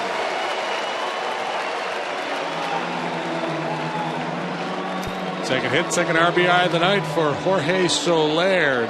It's out of that open stance, and if you're staring there as a pitcher, you think, well, he's got to close up. And in so doing, I should be able to jam him. I should be able to get in there with action on a fastball inside. But Soler has proven on a number of occasions to be quick enough to handle that pitch. Gets that front side closed up, the hands stay back, and then he's able to pull the hands in and accelerate the barrel to the ball. And that ball got in on him a little bit, but again, his strength is such that, you know, he's able to muscle it through the infield.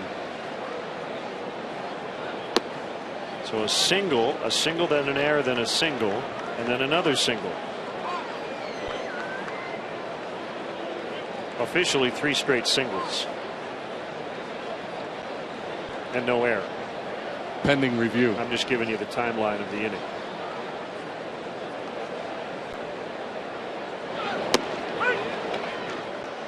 One and one to Kalish. Some action now. Paco Rodriguez, a southpaw, up for the Dodgers.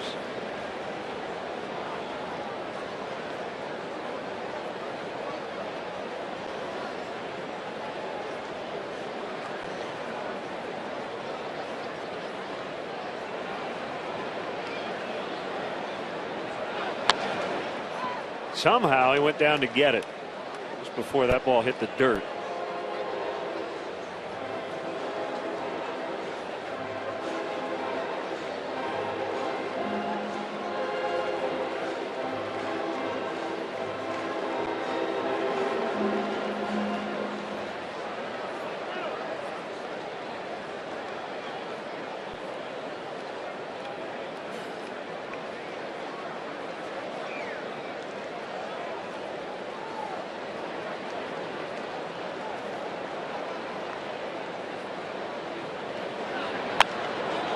Feathered toward left, and it'll drop for a base hit. Gary Jones wanted to possibly send Valbuena, who had kind of broken it down as he got around third base.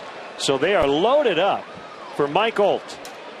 4 consecutive hits. Yeah, I think Valbuena there just assumed that it was going to be a third base only for him, so he broke it down, but Jones was kind of cranking him around. See Valbuena making his own read.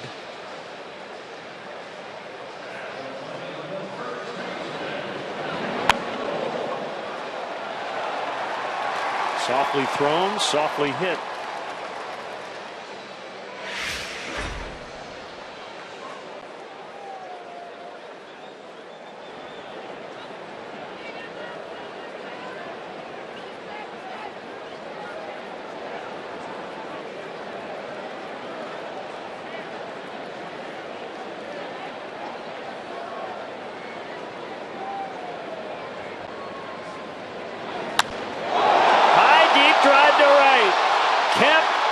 Took a look back, makes a catch on the warning track. 2 runners will advance. Valbuena to the plate, Soler to third. It's a long, loud sac fly for Olt, and it's 4-1.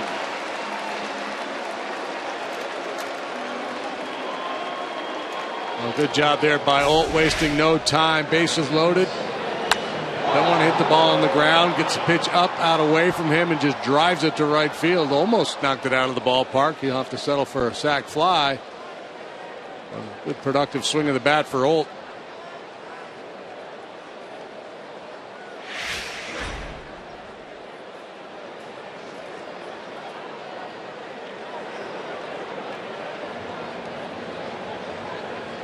First and third.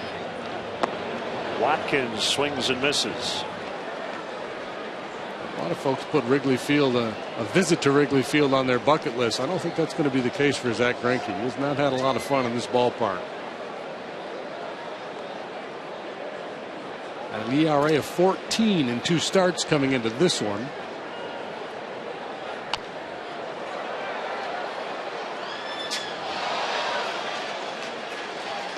Nice play down there by that fan. Heck of a play.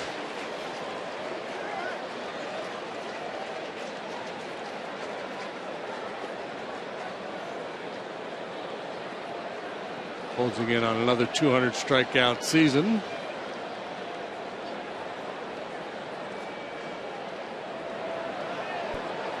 It's not going to happen tonight. Ball got out of the bullpen.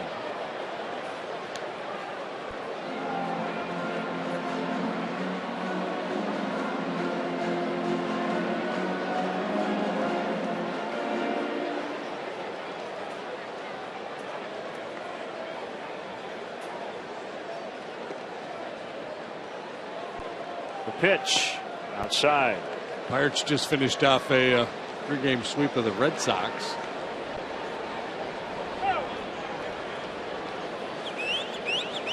Three to 2 the final tonight. They're winning 4-zip in the opener on Tuesday, and then 9-1 last night. Marco's playing great baseball. Yep. Excuse me.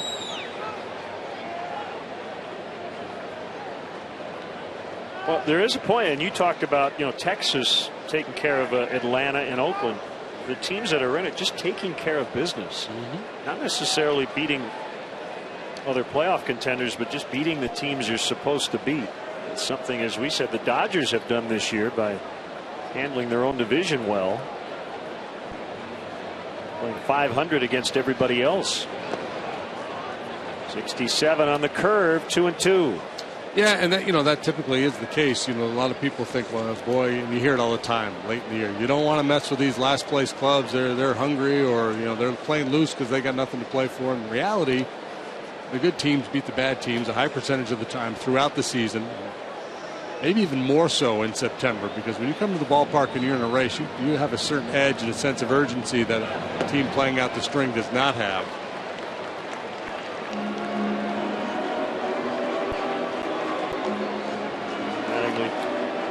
First baseman to play behind the runner here with a 3-2 count, 2 outs. 4 straight 1-out hits, followed by the old sac fly to make it 4-1. Soler at third, Kalish at first. And Watkins, it's a pop fly to shallow center. It's the shortstop Ramirez to make the grab, and that ends the inning. Cubs now lead by 3 as we go to the 6th.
Xfinity high-speed action.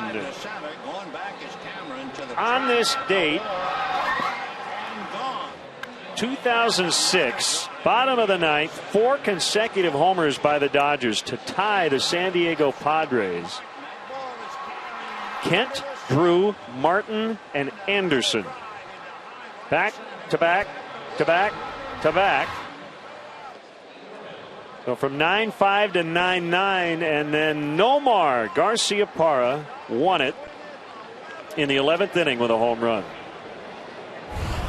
Tied a franchise record for homers in an inning. Dodger Stadium record was 7 in a game. There's Nomar with Oral Hershiser and Charlie Steiner on Dodger television. You don't see that very often. Crazy night at the ballpark. There's Justin Grimm. Well, Grimm in for Wada. Wada 5 innings, 5 hits, a run, a walk, 5 strikeouts. Grimm works for the 69th time. Has an ERA of 3.92, better than a strikeout per inning. League gets 228 against him.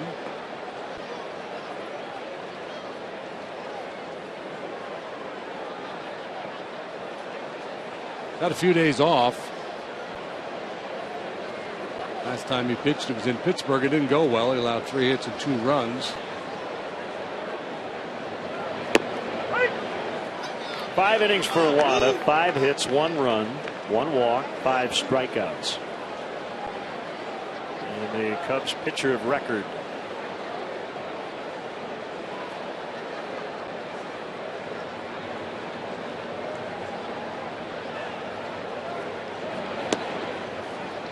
Graham, since the All-Star break, has been rock solid. 2.74 ERA, 1.98 batting average against. He's cut way back on the walks while maintaining that high strikeout rate. Gordon's bunt single in the 4th extended his hit streak to 11 games. With another hit, it would be 6 straight multi-hit performances. A breakout year it's been for him, a first-time All-Star. You mentioned making the switch from short to second. Beat out Alex Guerrero in spring training. Has been a big-time contributor atop their lineup.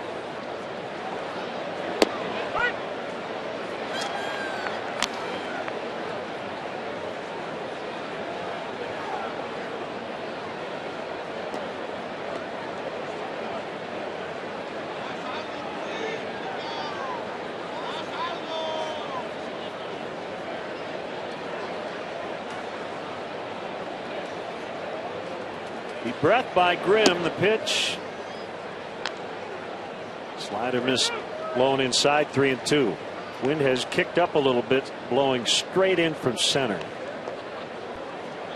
Which you don't mind seeing with a 4-1 lead.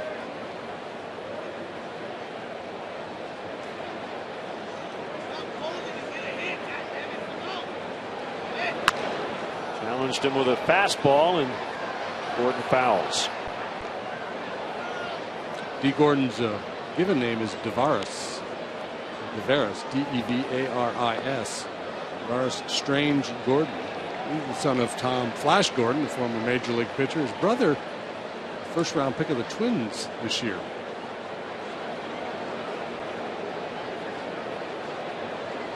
Another 3-2 and another ball hit foul.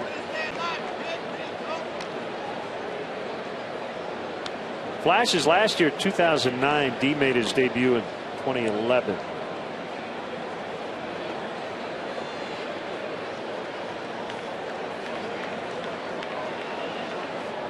Isn't that amazing? Tom Gordon in 2009, as recently as 2009, was still pitching in the big leagues. Backhanded play by Gold. Nice play, tricky hop. You know you can't wait back with Gordon going down the line. You got to pursue that chopper.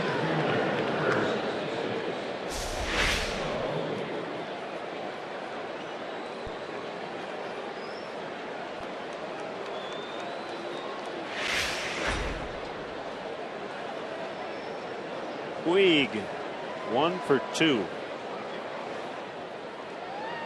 He's only 23. This is his 243rd major league game. Came in a career .305 hitter. Listed at 6'3", 235.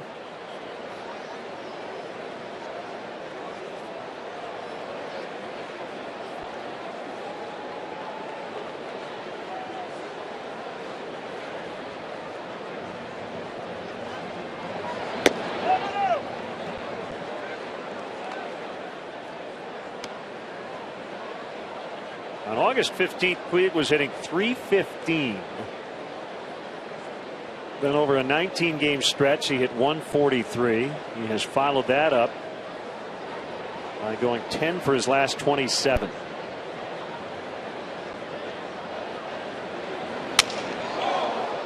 Little soft liner, center field, caught. Kalish, 2 away. And watch the Cubs as they take on the Cardinals this Monday night. Throughout the game, lucky seat winners will receive special prizes, compliments of Frito-Lay. Tickets are still available, so visit Cubs.com.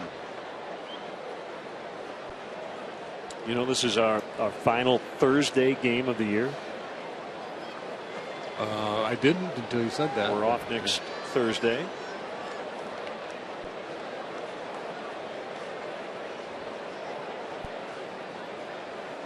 Does that mean anything? Not really, but it is a fact.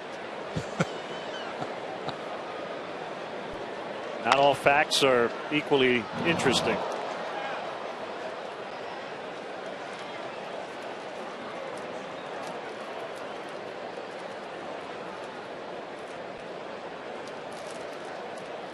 I'd have to go bowling or something next Thursday. You could do whatever you want next Thursday. The Thursday after that.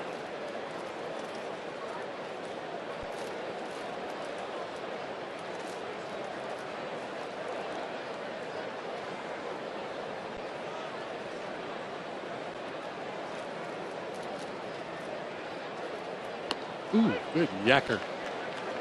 Now here's an interesting fact. More interesting than what well, I just. Let's hear it first. Let's be the judge. One of those on this date in baseball history. In 1911, with a triple steal on, a Highlanders' Cozy Dolan singles in 3 runs. How about that? They put a triple steal on with the bases loaded. That have been the Yankee club, the Highlanders? The Highlanders, yeah. I would have said that would be Don Zimmer, but I don't think Zim was managing in 1911. He was famous for thinking outside the box. I don't know what I like better, the triple steal or the fact that this guy's name was Cozy Dolan.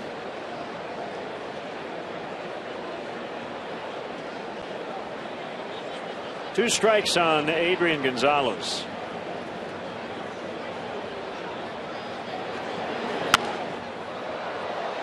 I want to congratulate the Chicago Fire Department's recently graduated class here at the ball game tonight. Big group.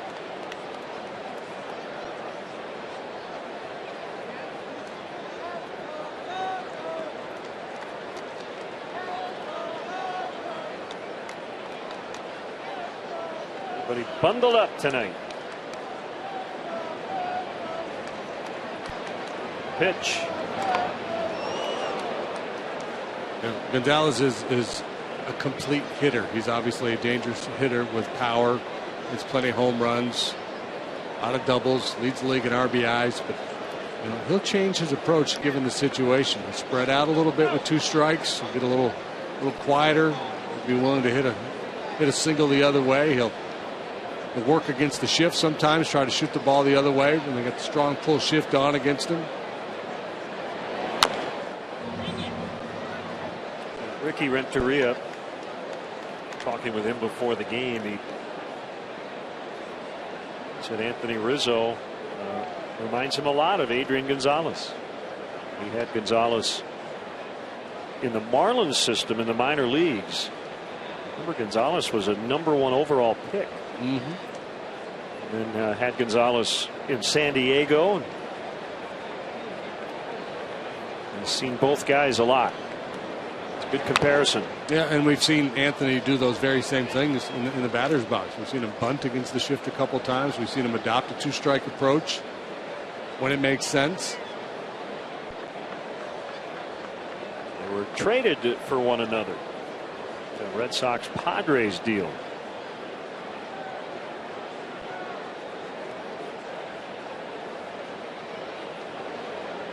December of 2010.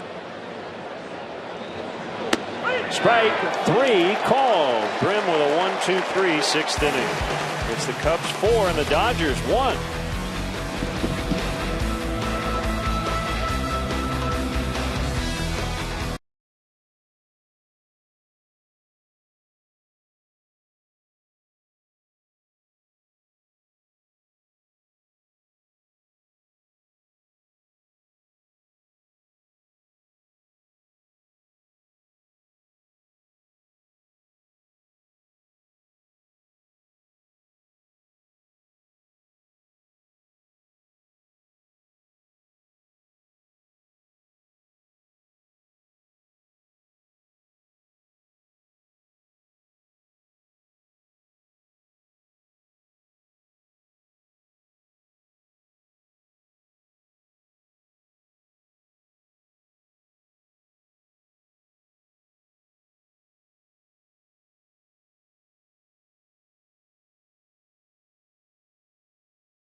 St. Pete to take on the Tampa Bay Rays. Quintana and Hellickson, the scheduled matchup. 6 o'clock Central Time, right here on Comcast Sportsnet. Happy 9th birthday wishes to Bailey Abbott of Oswego. That's from her little brother Lane, as left-hander Paco Rodriguez takes over. Paco making his 15th appearance for the big club this year. He's only worked 10 2/3 innings. 32 appearances at AAA. Pitched 76 times for the big club last season. Slider strike on John Baker. Rodriguez made his major league debut in 2012, the same year he was drafted in the 2nd round out of Florida, University of Florida. The sliders and cutters. That funky little hesitation in his delivery. Neil Ramirez, he'll get the 7th. Junior Lake will hit for Grimm.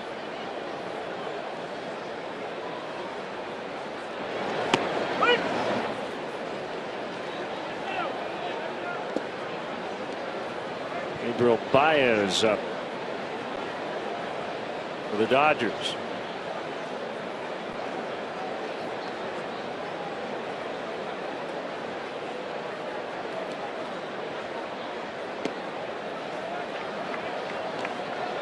I don't think the Dodgers are going to run out of pitchers tonight. They've got lefties Coulombe, Elbert, Howell. Righties Baez, Correa, Frias, Garcia, Jansen, Lee, Perez, Wilson, and Wright. 37 guys available tonight. One away. You know, some managers try to limit the number of call-ups, even if they're in a pennant race, because they just don't want to overcrowd the clubhouse. There's only so much time, so much work. You got to BP time for everybody, and think Don Mattingly and the Dodgers' approach is we want to make sure we never get caught short here in September. We're going to have as many arms. We're going to have left and right-handed available hitters off the bench to a great degree. You're going to have pinch runners. We've got speed guys. We've got power guys. We've got defensive specialists. Here's Junior Lake. Pinch hitting role.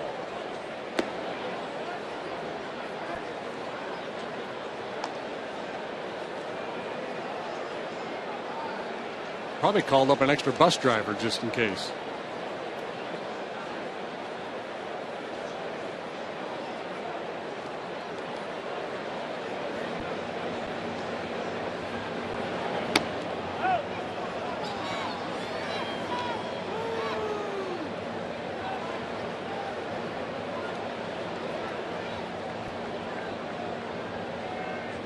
Scott Feldman threw 8, shutting out Cleveland 1-0 tonight. 97 pitches, 58 strikes, only 2 strikeouts, 3 hits, 1 walk. Manny Salazar pitching well for the Indians, but he's down a run.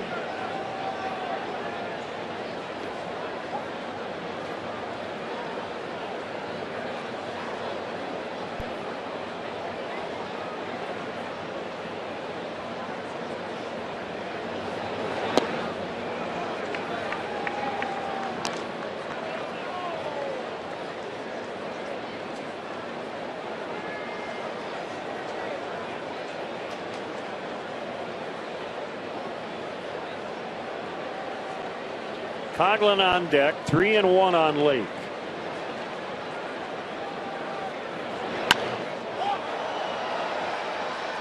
No play.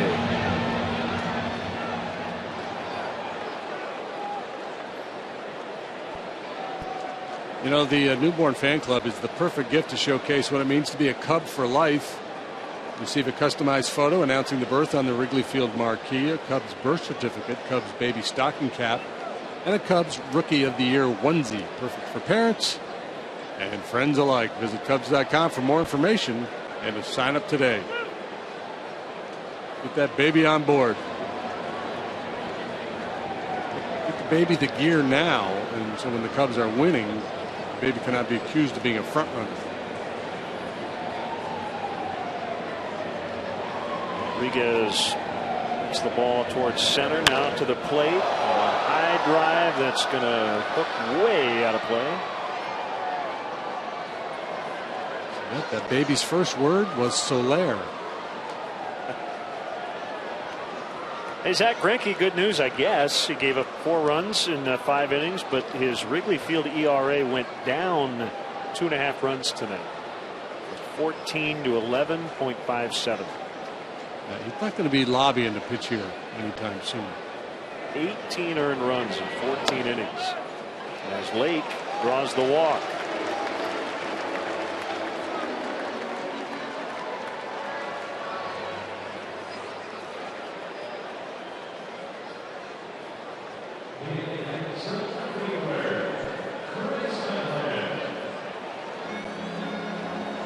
They victimized a little bit with some shoddy defense, and in that 2-run 5th inning, a couple of those hits were pretty soft, but the Cubs had a good at bats and made him really work hard. One of the best in the business, and they did a nice job against him tonight. And we'll get to try again tomorrow against Clayton Kershaw.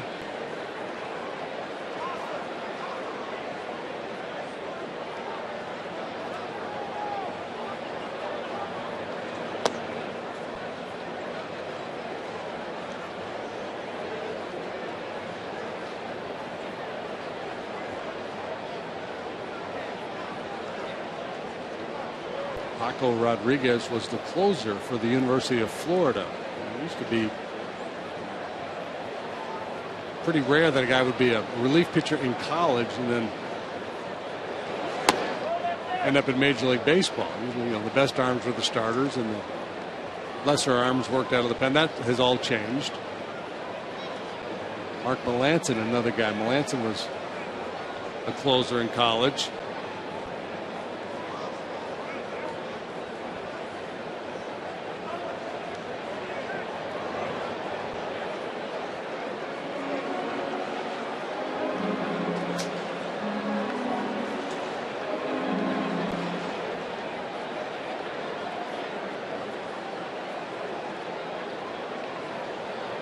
need to watch more college baseball. I don't watch enough of it. I never watch it. We're always watching the big league games. So there's a liner to Ramirez. Throw to first. Lake is doubled off. That'll end the inning. Coghlan keeps hitting line drives. This time he lines, unfortunately, into a double play to the 7th. 4-1 Cubs.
And Clayton Kershaw can't keep improving unless your ERA can go below 0.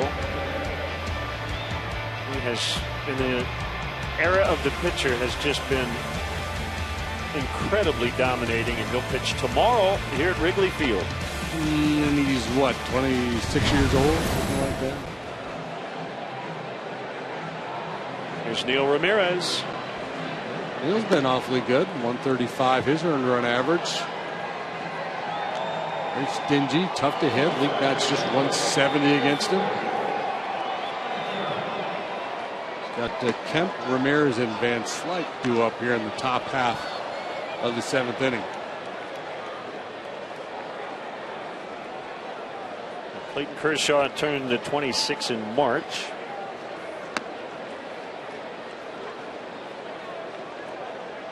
Say the future's bright for that kid. Yeah, he's got a chance.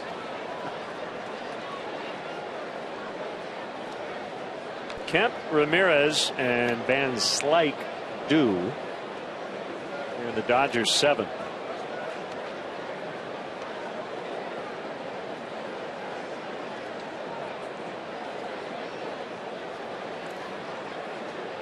Ramirez spent some time on the shelf. He's been used sparingly. He's only pitched 14 and a third innings in the second half of the season. 16 appearances.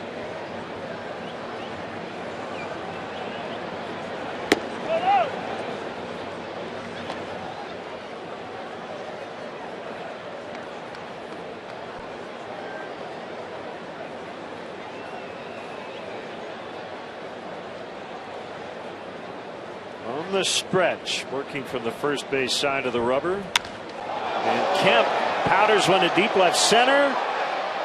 Coghlan hauls it in. Been a busy week for Chris Coghlan out there in left. He's been really good.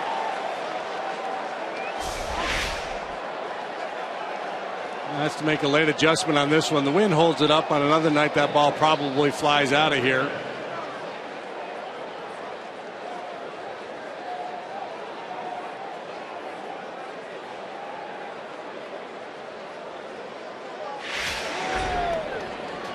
Ramirez has struck out both times, back in the lineup after missing a couple of starts. A sore elbow. He fouls away. How about this catch by Coghlan last night? Couple of men on base. Kyle Hendricks, his reaction initially, thought he was going to leave the ballpark. I guess I got it. No problem. We got you covered, Kyle. It's off the bat of Christopher Negron, who was robbed a couple of times in that series. Alcantara, that big catch earlier. Ball gets past Watkins. It was hit hard as Ramirez swung. He lost his helmet. That was a rocket. Maybe got the heel of the glove of Watkins out there at second base.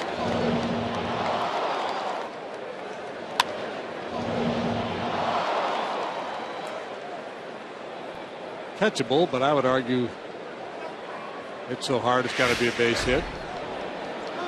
There's Carl Crawford batting for Van Slyke.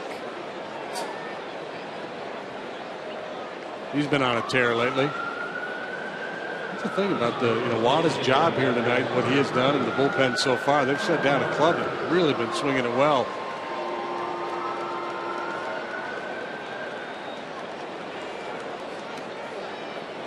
Team full of all-stars. They're well compensated. The highest payroll in all of baseball, $238 million plus.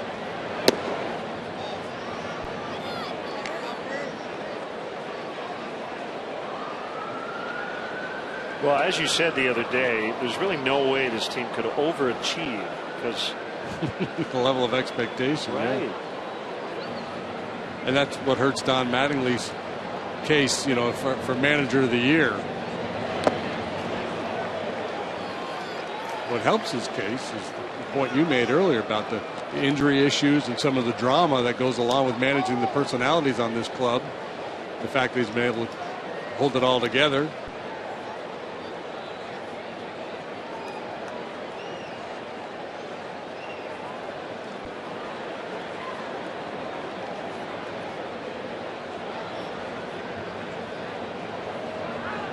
Goes Ramirez, and a base hit for Crawford. And Ramirez will make the turn. And they're at first and third with one away.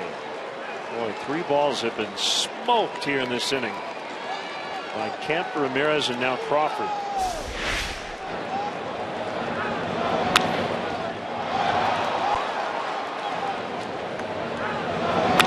Yeah, short, quick, compact swing from Crawford on the breaking ball from Ramirez. Watch, the front foot gets down early and the hands stay back. A little bit of a rollover, top spin swing, but effective for Crawford. Dodgers making some noise here in the 7th. Yeah, they take their walks. You see they run, and about half of those steals belonging to D. Gordon. Hit a ton of home runs, but Dodger Stadium is not a great home run ballpark. It's a good pitcher's ballpark.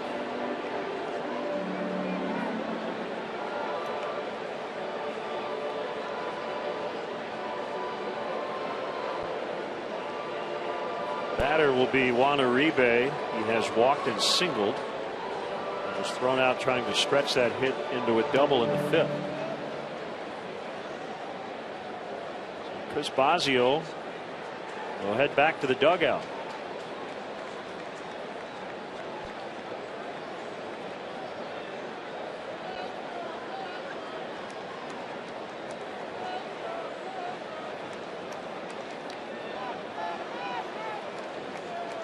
Typically when Bosio goes out there, it's basically, here's what you need to do to get this hitter. It isn't some little mechanical stay back or flippant little remark. It's usually pretty pointed, pretty specific about what the game plan should be for the next hitter.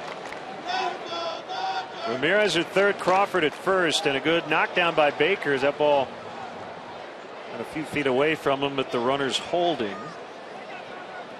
Nobody up in the bullpen right now this inning. Solely in the hands of Neil Ramirez.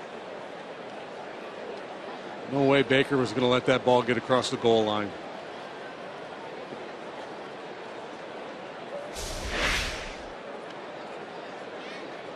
He blocks it. Feet slide out from underneath him.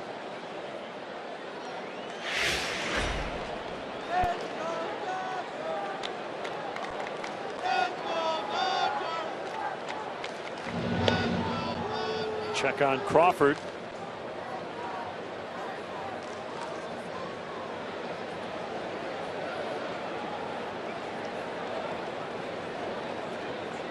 469 stolen bases for Crawford. Not this year. That'd be a record. Double play ball. Knocked down. Watkins. And they're not going to get it out. Another ball. Thumped. It'll be an error on Watkins. Could have been a 4-6-3 to end the inning. Yeah, instead, it's 4-2. Yeah, he's had his problems out at second base on the last road trip in Toronto. He had some problems defensively. This ball really sharply hit. And the advantage of that, of course, is it becomes an easy double play if you catch it cleanly. And maybe gets in a little bit of a hurry. Maybe he's screened a little bit. But at the end of the day, it's a play that needs to be made.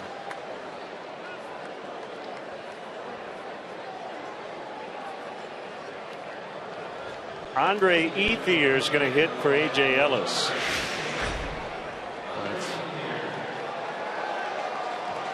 It's tough, man. When you're out there, an infielder, and you misplay a ball like that, you're on an island out there.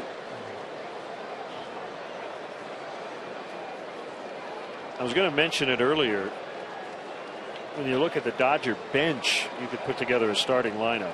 Andre Ethier would be an everyday player on most teams.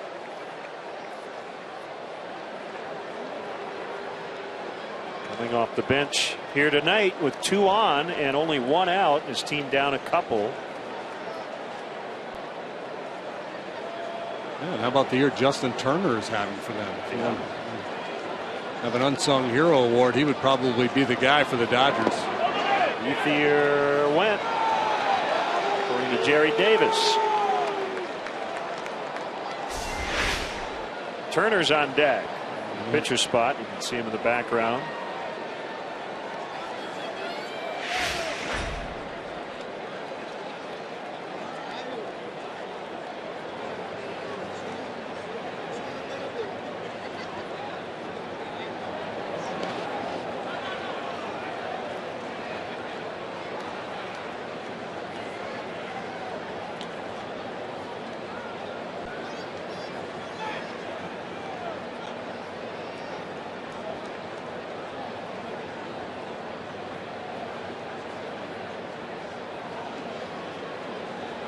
Stands right now, this would be the fewest at bats of Ethier's career. It's number 332. And he drives this up ball out into the alley, and it's going to drop down.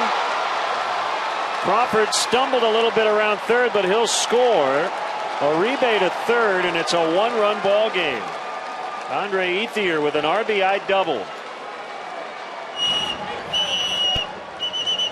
We haven't seen too many outings like this from Neil Ramirez. He has not fooled anybody here in this inning.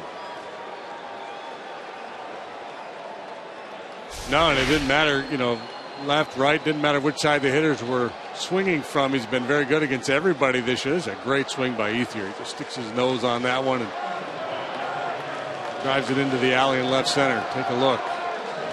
Took that wild half swing at the curveball. This time he gets the fastball. A little stumble by Crawford.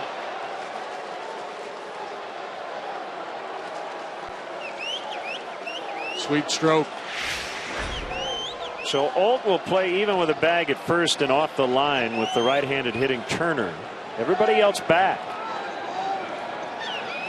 Second and third, 1 away.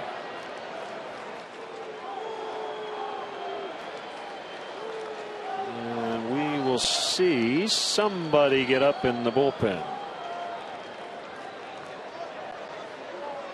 So we may see a couple of guys. It's like Schlitter and Wright.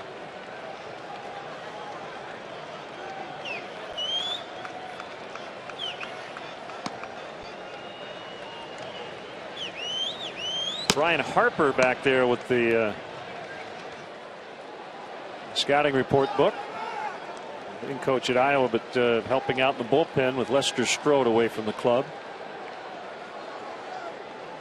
Harp's probably good as long as they don't ask him to catch any bullpens. He had enough of that in his playing days. And so here is the aforementioned Turner. There's Brian Harper, 295 lifetime hitter. Had some really good years up in Minnesota. Let's see Turner's numbers as a pinch hitter. 407, 11 for 27. Didn't hit it hard. The Dodgers are going to tie it as Turner grounds out. Uribe is in. It's 4-4. 3-run seventh.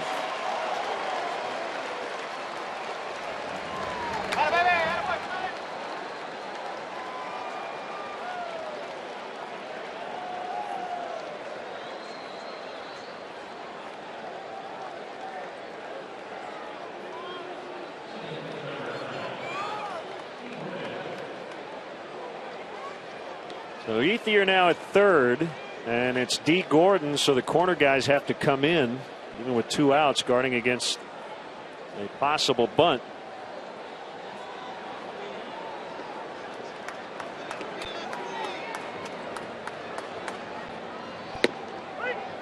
Fastball at 95 for a strike. Giants idle tonight. 2 games behind the Dodgers, probably doing a little scoreboard watching, checking in on this game. Wondering what happened? How'd that one get away? And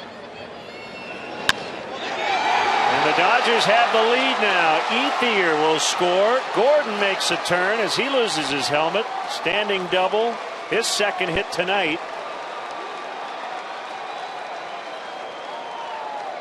5-4 LA. One of the questions the Giants are probably asking, why no lefties out of that bullpen to counter these left-handed hitters of the Dodgers? And one argument you could make would be, well, if you saw the numbers on Ramirez, he's been really good against left-handed hitters this year.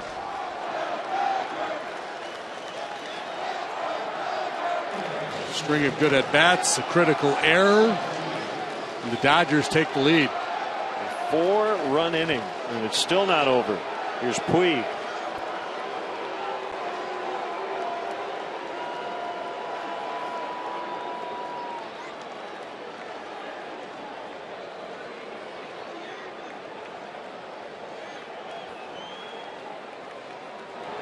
Each team now with 9 hits.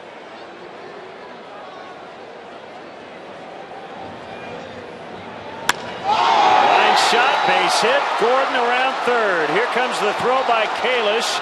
It'll be cut off by Olt, and it's 6-4. Wow.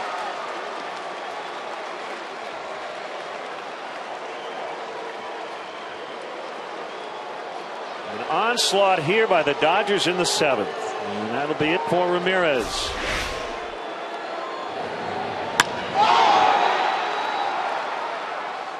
Even though that ball was sharply hit to center field, there's no way you're going to throw out D. Gordon on a base hit to the outfield in that situation. Tough night for Neil Ramirez. Wesley Wright to face Adrian Gonzalez when we come back.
trying to find a way to get out of this 7th inning.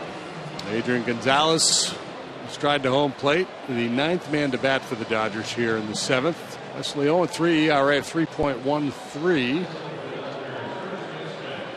Pretty solid job for most of the season. With James Russell out there. Russell moved on to Atlanta. Roscup has joined the club. But Wright has kind of become the primary left-handed reliever after Russell left. Right, drafted by the Dodgers in the 7th round in 2003.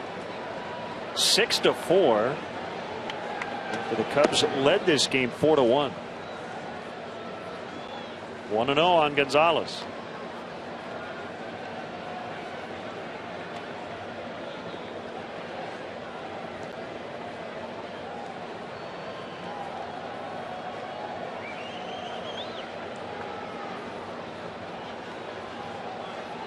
See the story on Josh Hamilton? Yeah, shut down to a sharp stabbing pain in his chest. That's not good. And right rib cage, and they're questioning whether he'll be available for the postseason.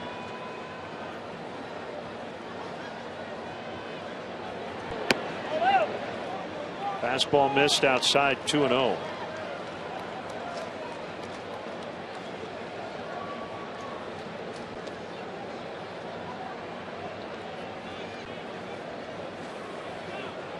Jared Weaver was scratched from his start tonight, not injury related. Just giving him a day to rest.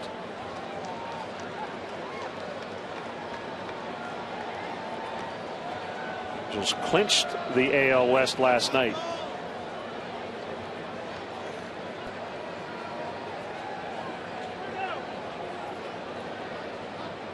Major League best 95 and 57 for the Angels, 3 better than Baltimore.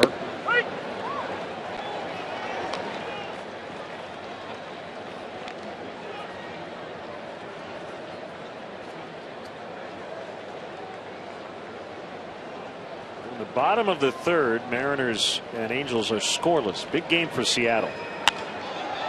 Fly ball center field. Kalish to end it. 9 batters, and the Dodgers take the lead with 5.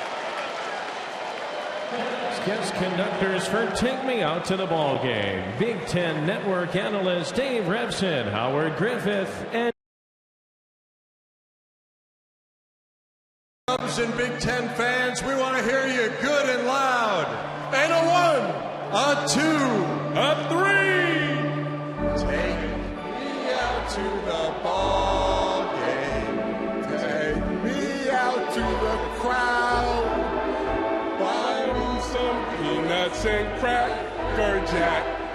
I don't care if I ever get back. Let me root for the Cubbies. If they don't win, it's a shame. For it's 1, 2, 3 strikes, you're out of the old ball game.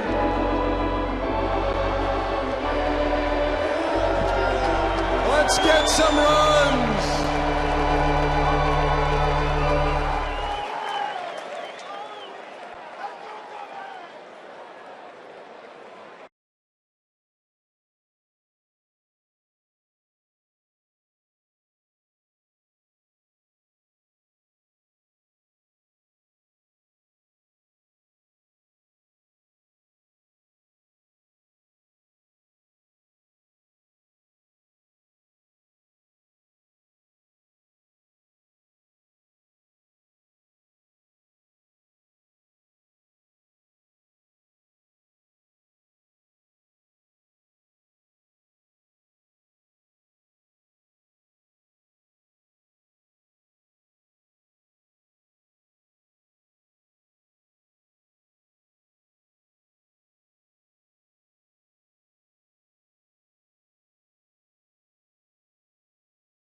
They left. Drew Butera back of the plate, And right-hander Pedro Baez is on to work. Yeah, rookie right-hander being used in a high-leverage situation here. He's working for the 16th time. He has a 1.86 ERA.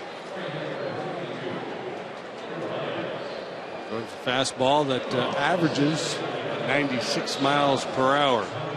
Slider and a changeup to complement that good heater. Converted infielder went to the mound last year after 6 seasons in the minor leagues. Been a quick transition. Yeah. Hey, a little spy versus spy here. Baez against Baez. Don't believe any relation. Pedro against Javier. So it's 6-4 now, Dodgers. 5 runs allowed by Neil Ramirez. I believe 2 earned.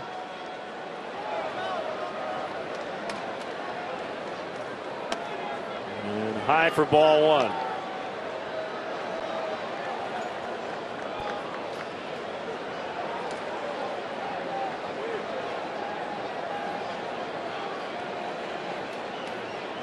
Everything pretty hard from Pedro Baez.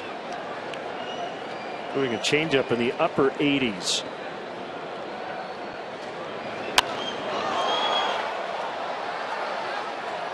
One and one.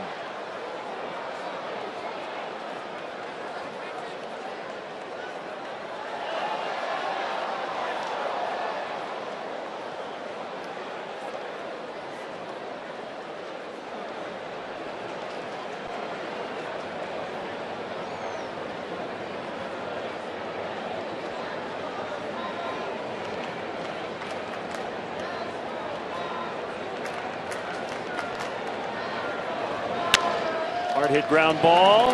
Deflected by Uribe into shallow left. Baez with a leadoff single.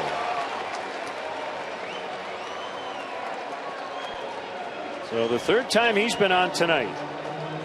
A walk and a couple of knocks.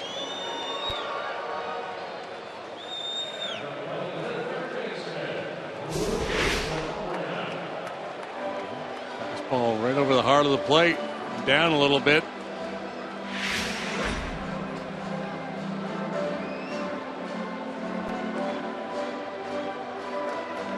Baez guy signed with the Dodgers as the 3rd baseman in 2007.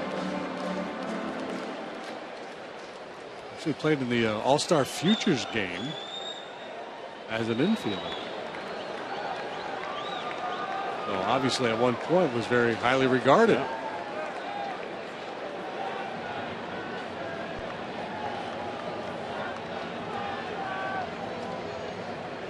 Valbuena with a man on, nobody out. Cubs are trailing for the first time tonight. A strike called.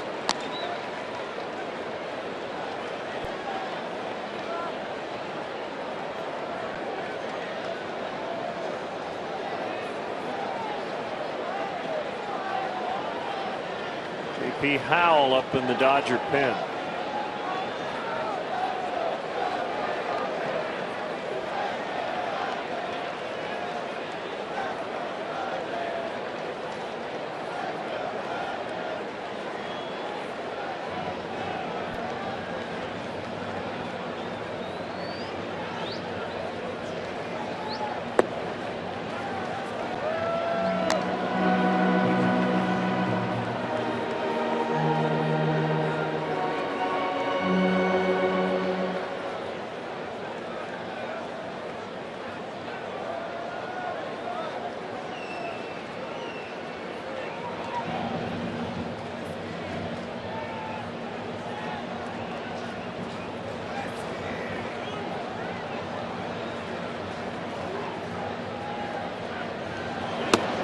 Swing and a miss, 1-2.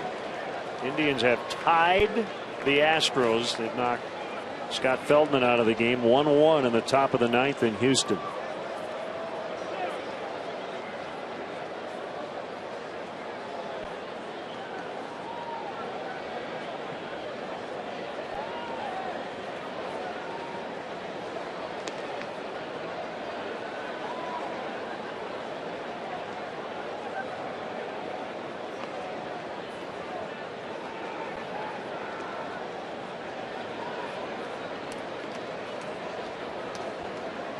1-2, fouled back. St. Louis got 2 in the bottom of the 8th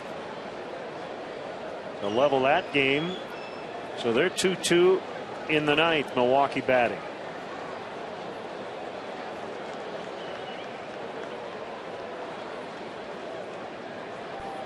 John Jay single and a Matt Adams bases loaded walk. The big fella walked. Doesn't do that very often. No. Big city.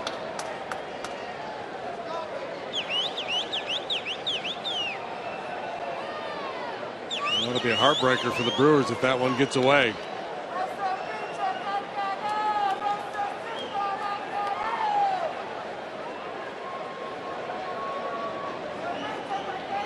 Baez with a 1-2 pitch and another foul off the bat of Valbuena. Brewers came into play tonight 2.5 games behind Pittsburgh for the second wild card spot. The Pirates have already won their ball game.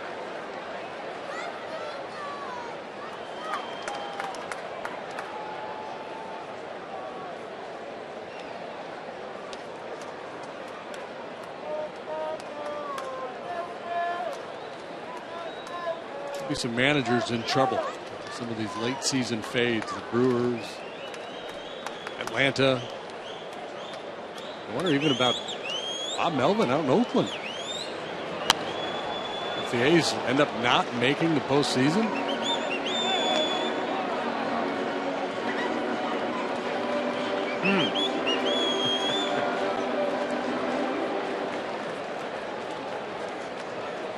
Yeah, I was thinking about the manager of the year thing that we were discussing the other night, and the idea of certain awards like the Gold Glove.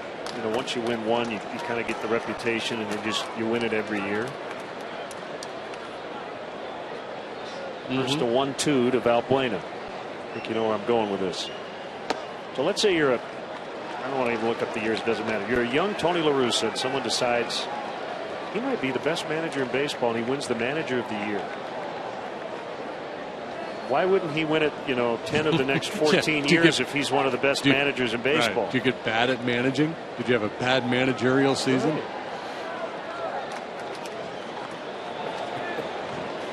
Right. He was off his game a little bit this year. Not saying the managers don't slump necessarily, as Valbuena sends it high in the air. And it's Crawford in left center to make the catch.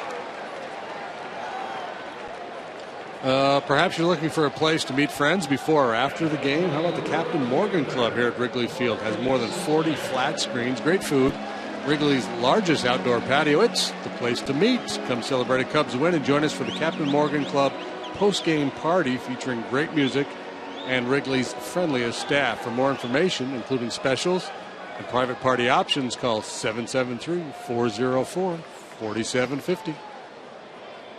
Now maybe they're just setting it all up for a Soler game-tying homer. He's got 2 hits and 2 RBIs already tonight.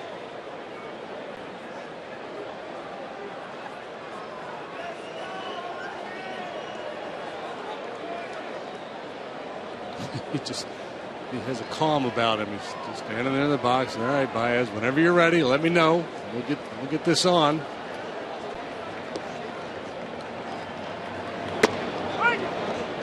Good pitch. A little cheese at the knees.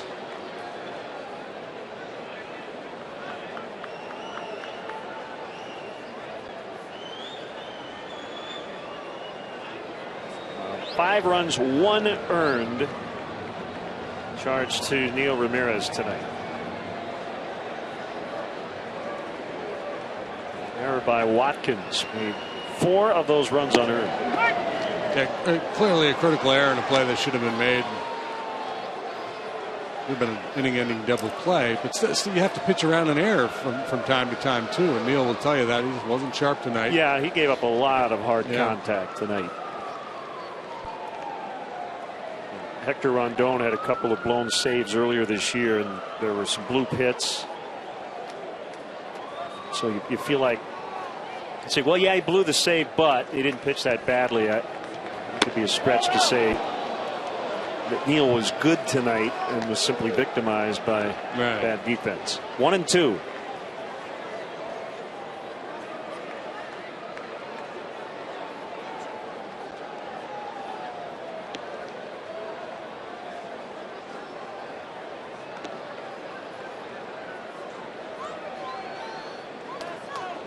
Wasn't like he was missing.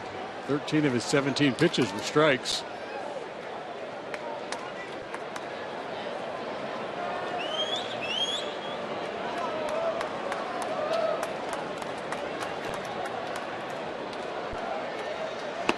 Swing and a miss. He got him.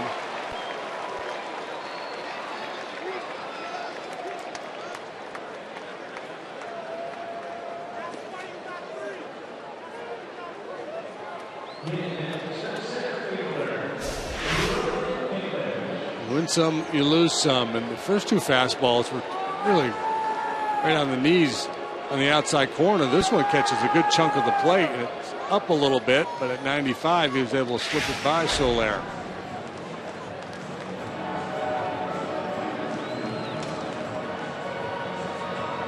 Rick Honeycutt out to talk it over as Ryan Kalish is the batter.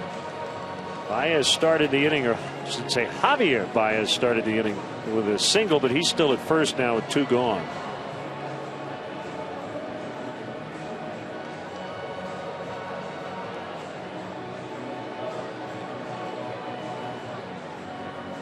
We talked earlier about Davey Lopes in his career. Boy, Rick Honeycutt's had some staying power as the pitching coach for the Dodgers.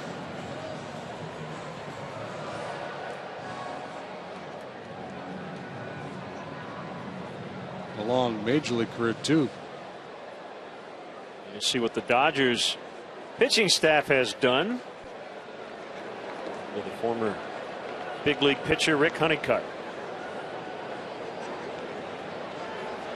Schlitter and Strop. Sounds like a Burl Ives song. Silver and gold.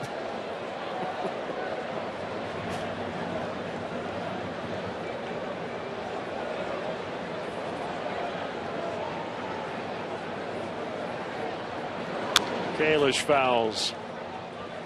Thank you for making me or letting me off the hook, and I didn't have to sing it.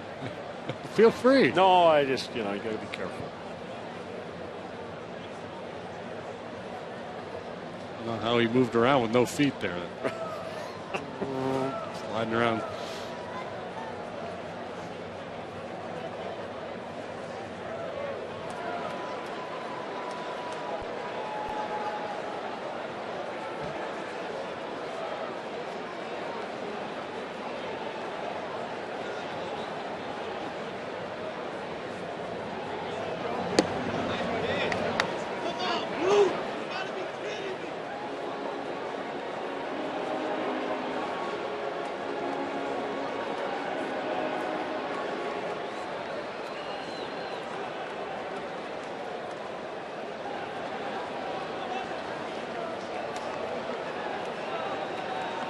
One and one to Ryan Kalish. 6-4 Dodgers here in the 7th. Pitch. Ground ball foul.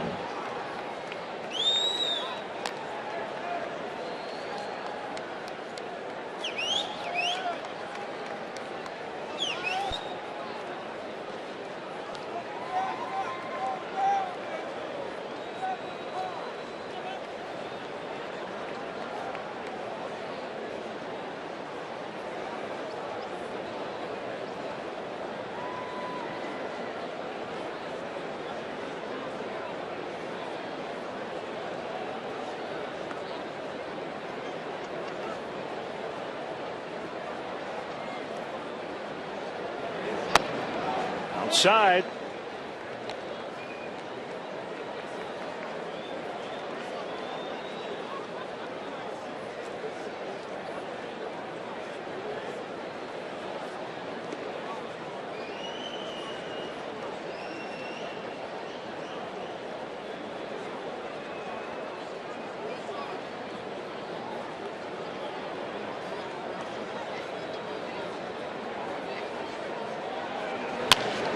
Ground ball past a diving Gonzalez and into right. And the Cubs have 2 on with 2 down.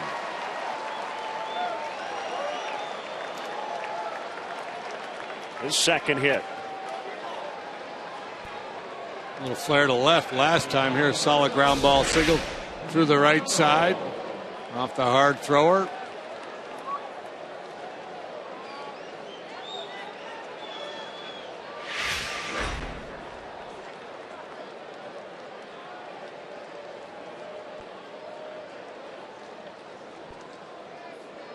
Mike Holt almost cleared the bases last time up, hit a deep drive to right field, had to settle for a sac fly. Proved to be a very important point in this game because it would have left the bat. Thought maybe that would leave the ballpark. It did not. Greinke was able to get out of that inning, allowing 2 when it could have been a lot more. Or 1 or 2 more, perhaps. Not a lot more.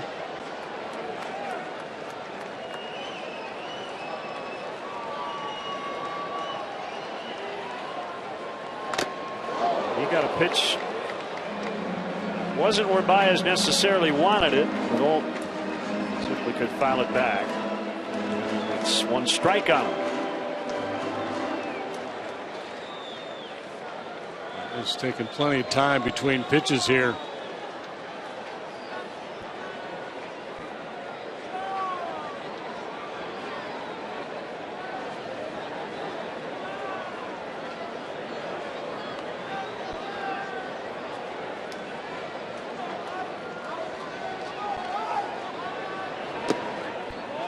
Tara very good back there defensively, throws well. This is the kind of pitch that nobody will talk about later, but if Holt hits a 3-run homer, everybody says, well, he hung one. Yeah, you see Butera, who's set up outside, starting to drift back in to catch that ball that's set on the inner third.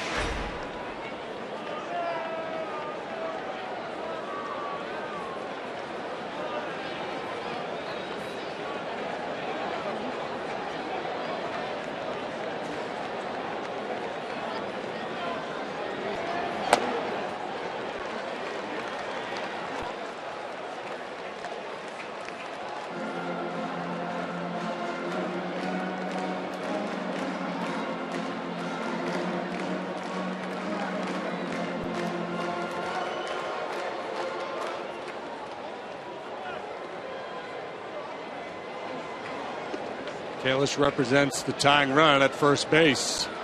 Does he try to swipe a bag here? Held by Gonzalez.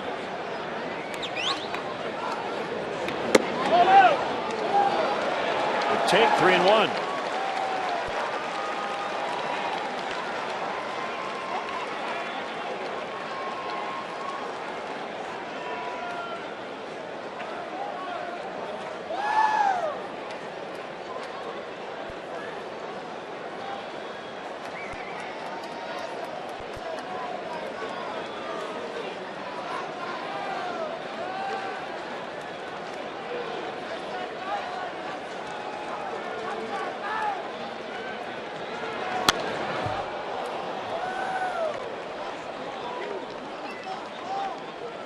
Full count.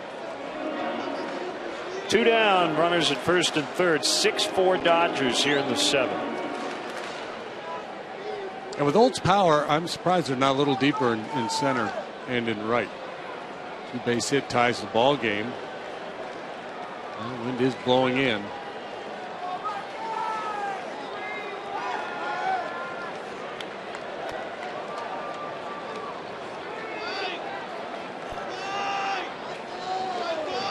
Kalish takes off. Holt swings and misses to end the inning. A couple of strikeouts for Baez in the 7th as the Cubs strand 2.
Photo of the game. Tweet your photo to hashtag NorthsideFanPhoto for a chance to have it appear in an upcoming broadcast brought to you by AT&T.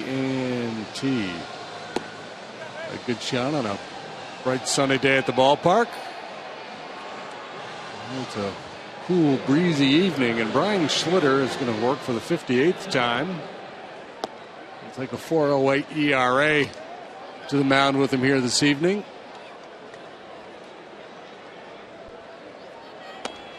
Brian relies heavily on his sinking fastball, throws it a high percentage of the time. He's got Kemp, he's got Ramirez, he's got Van Slyke. That's how the 7th inning started it. That inning didn't work out so well for the Cubs.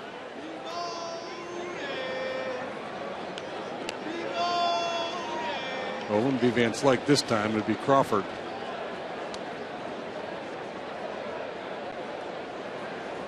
Matt Kemp.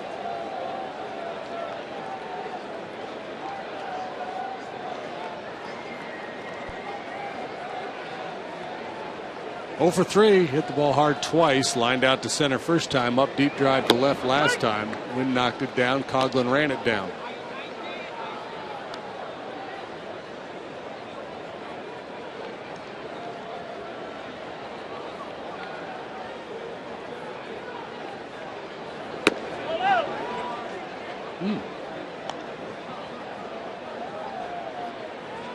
Must have been outside.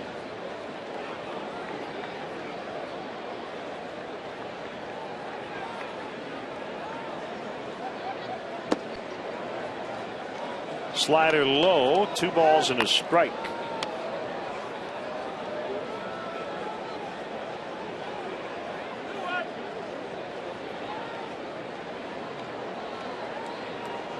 The unmistakable Brian Wilson.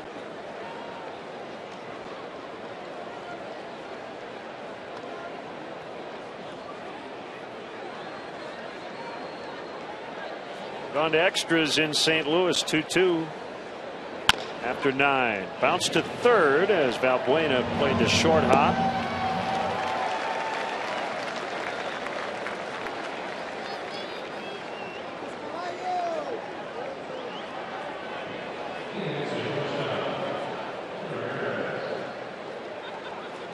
I kept pointing at a fan. I don't know if it was a Dodger fan or not.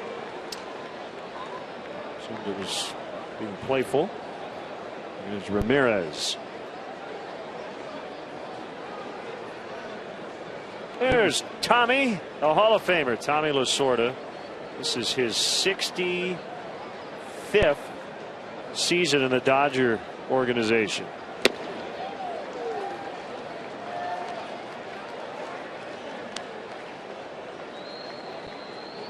Special advisor. And I would say pretty much without exception, he always makes a trip to Chicago.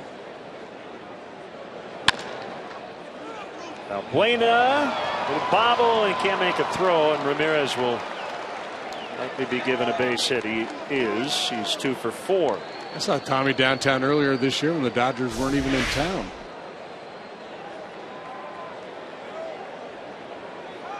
Are you sure it was him? Well, it was either that or an imposter.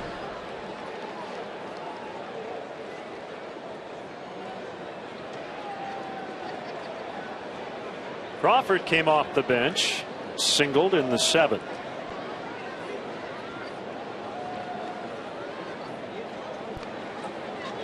Part of a 5-run rally. Turned a 4-1 deficit into a 6-4 lead.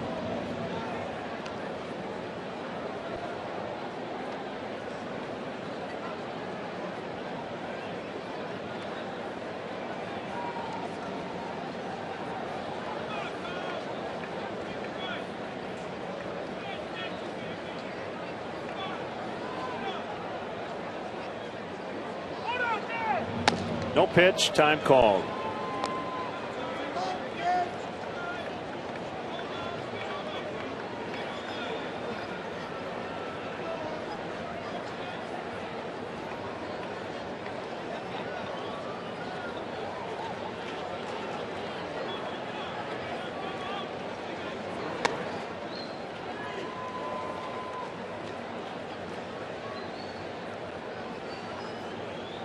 1954 through 1995, the Dodgers had two managers, Walter Alston, Tommy Lasorda. A lot of continuity.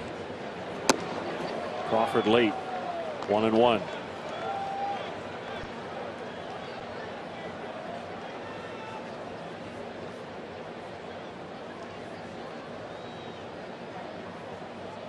Lasorda managed 76 games in the 96 season before yielding to Bill Russell.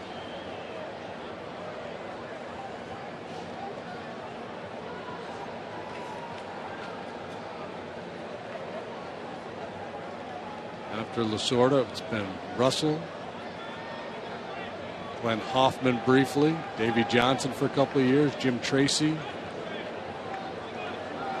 for the better part of 5 seasons, Grady Little for a couple, Joe Torre for 3, and now Don Mattingly working his 3rd season. Got my Dodger fact here for you. I always find this one kind of fun. 1-2.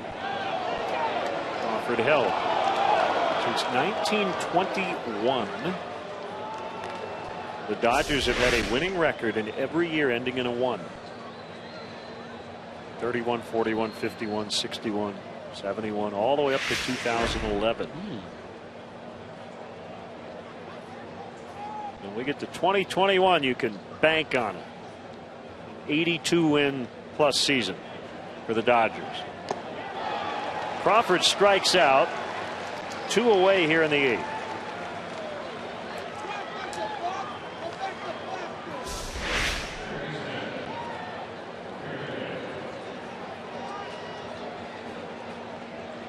Splitter from Schlitter.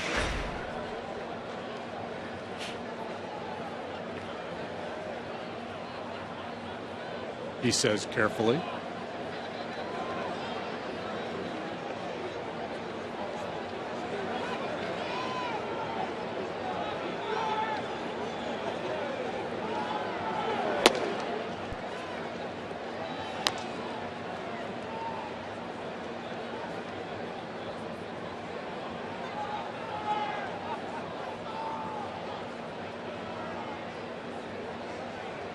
On an 0 to Uribe.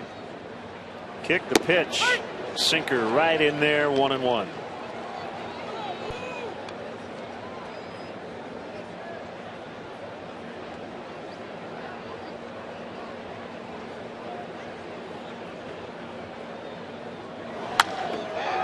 Base hit right field. His 2nd hit. Been on all 4 times. The last time because of the error by Watkins.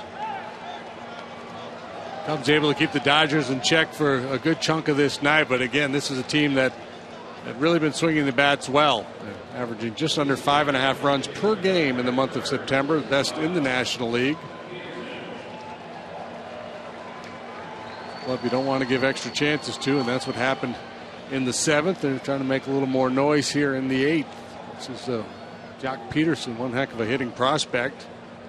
Limited time with the Dodgers this year, but posted big numbers down in AAA.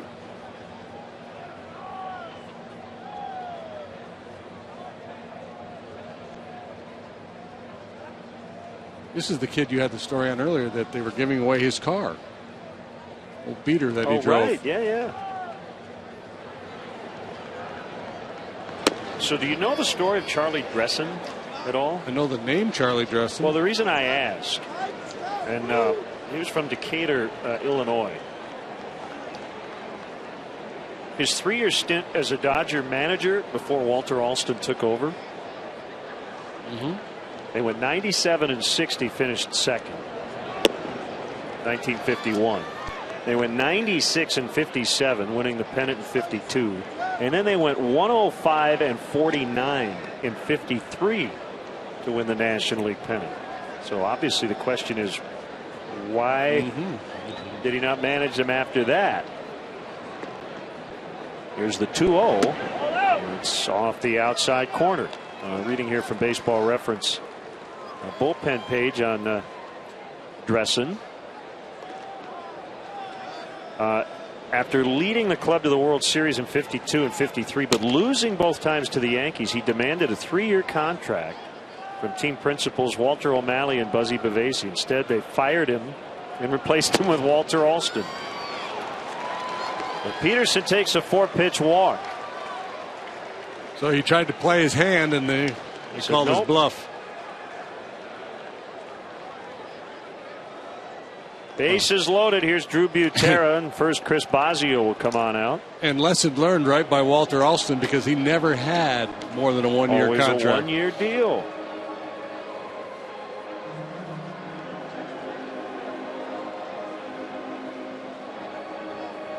Dressen did return to the Dodgers. He was one of Alston's coaches in the late '50s. He took over the Braves as their manager. Interesting. In the book The Boys of Summer, Dressen told writer Roger Kahn he had never read a book in his whole life. That's the old joke about Yogi when he wrote a book. Yogi's now written more books than he's read.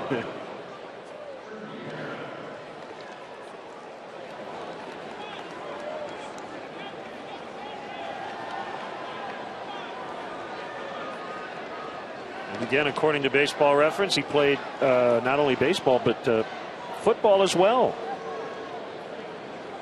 He was a quarterback for George Halas in the American Professional Football Association prior to its name changing to the NFL.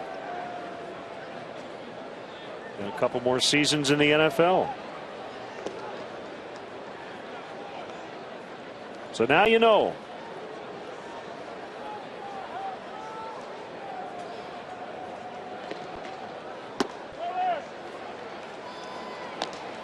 Drew Butera's dad, Sal, a big leaguer, currently on the coaching staff with Toronto. It's kind of a theme with this Dodger club. They have a bunch of guys. Dads were big leaguers.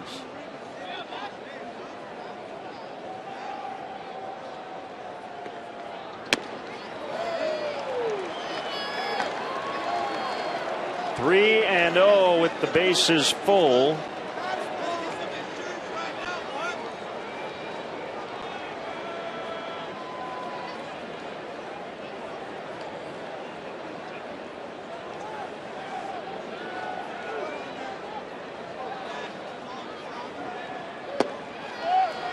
And he forces in a run.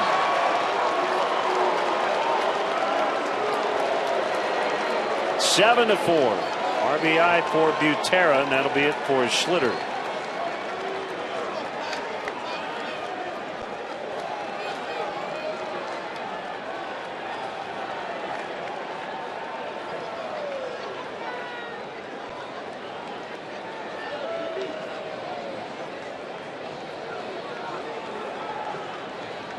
Pitching change, Zach Rosscup when we come back.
Inherit a bases loaded 2-out situation.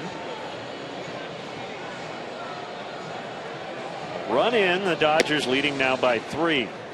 Zach has battled command issues.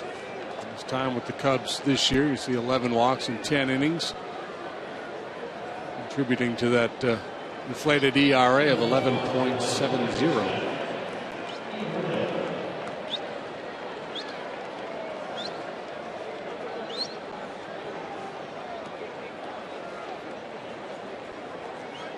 Gordon, 2 more hits. 6 straight multi-hit games, an 11-game hitting streak overall. He bats with 3 on. Here we go. Outside.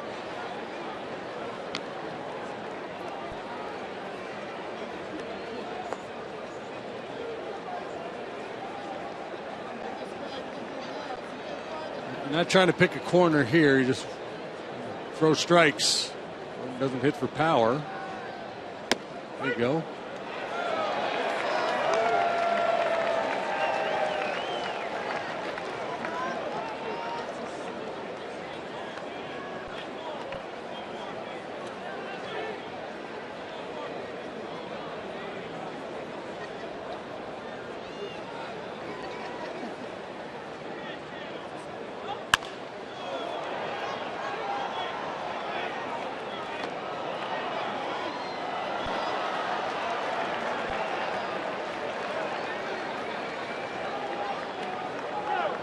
Warm up a bit tomorrow.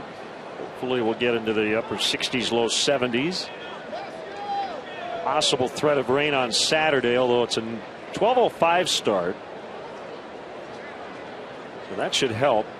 It's like a better chance of rain late in the afternoon. Strike 3 called and the inning is over. Dodgers add to their lead. It's now 7-4 in the 8th.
Hey, thanks, Cap.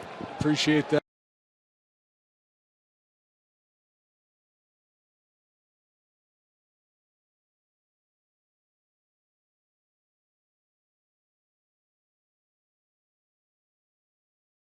Brian Wilson is on. Miguel Rojas also playing short as Logan Watkins takes a strike.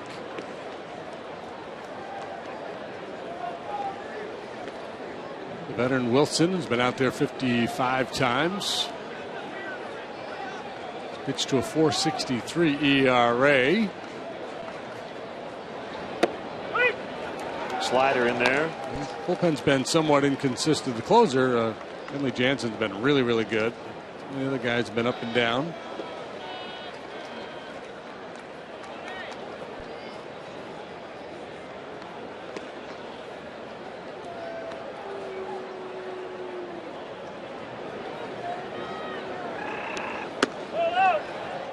It's actually a cutter. I called it a slider. 1-2.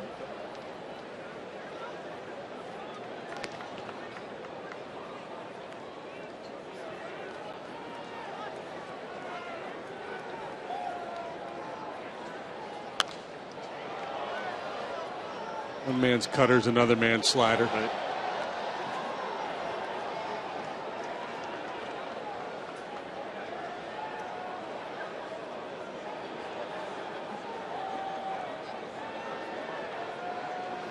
Wilson, 3-4 years ago with the Giants, was a guy who would live in the mid-upper 90s. He's not that guy anymore, so he does throw that breaking ball a lot more frequently. Fly ball deep to right. Run down by Kemp on the track.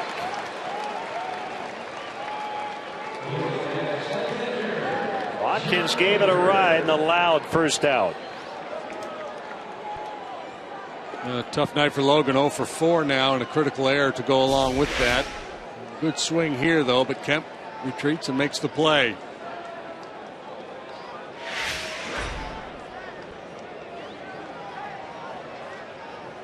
Blake Parker up in the Cubs pen as John Baker bats for the 4th time. Here's the pitch by Wilson. That's the curve at 70.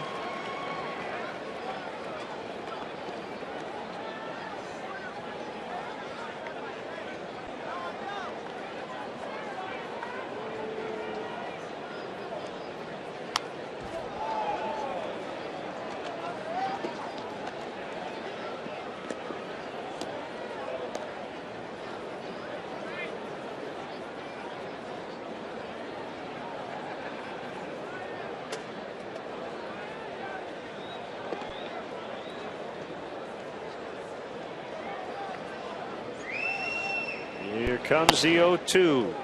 Fastball missed outside. 1-2.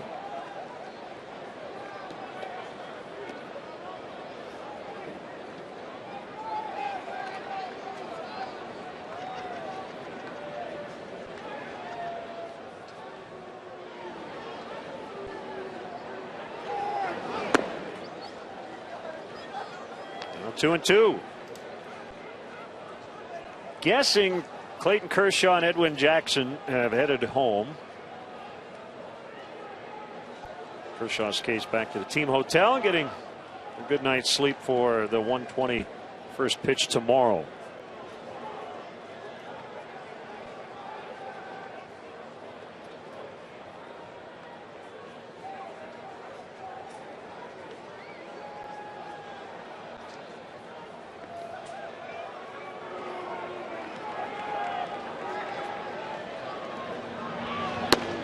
Strike 3 called.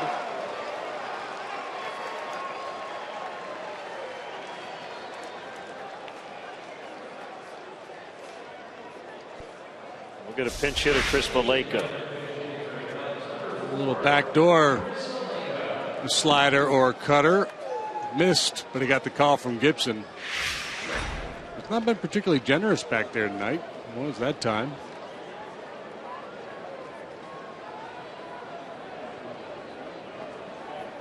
Wilson in his salad days with the Giants, routinely among the league leaders in saves.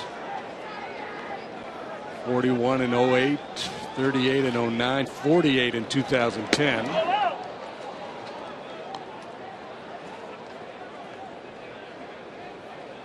was a World Series year for the Giants.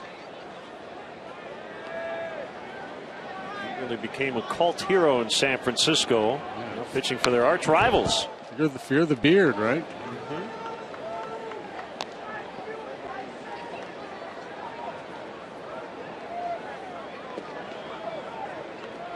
It's just too much going on for me. I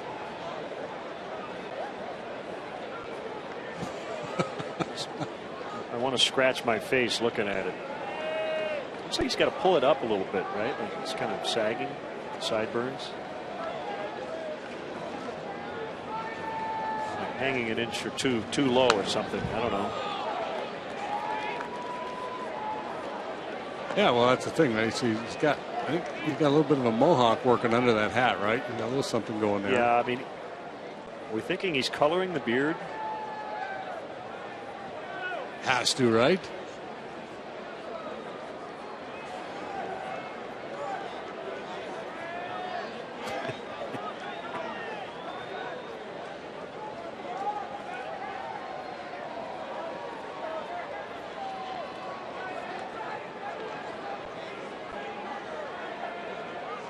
Is 1-2 to Valleca.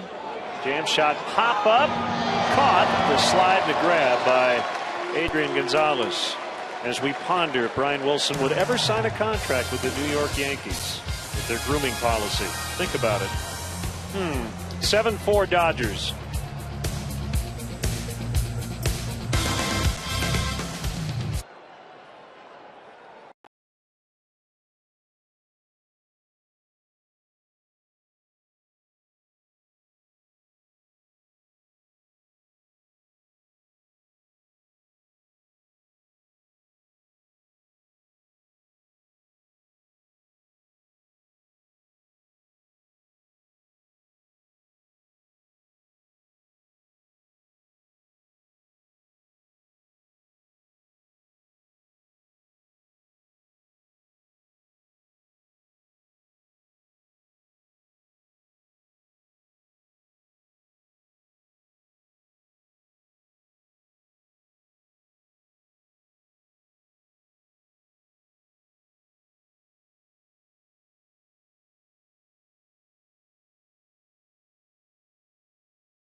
Is with MLB.com at bat, the #1 app for live baseball. Enjoy live look-ins, replay reviews, scores, live radio broadcasts, the MLB.tv game of the day, and more.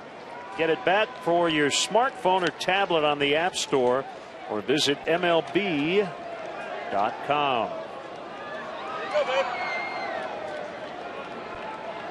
Here comes Blake Parker for the 15th time. Blake with a 6.35 ERA here in Chicago. 17 innings, 19 hits, 4 walks, 19 strikeouts.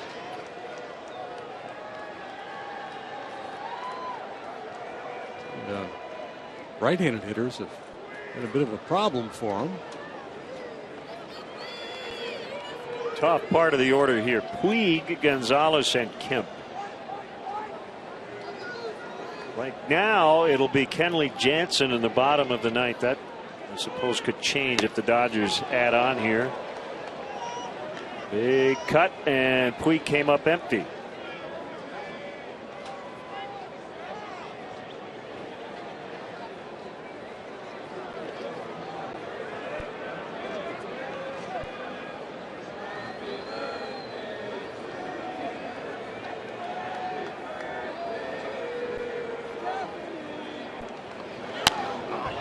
The interesting story, and I think it was ESPN, the magazine I read on the Puig defection. It reads like a novel. It's really an amazing story. Hiking through miles and miles of mangrove thickets and waiting for boats and all the peril that was involved, and moving from one group of smugglers to another. And feels like a book will threats. Be written and a movie yeah, will be made. absolutely. Right? Yeah, some really interesting stuff.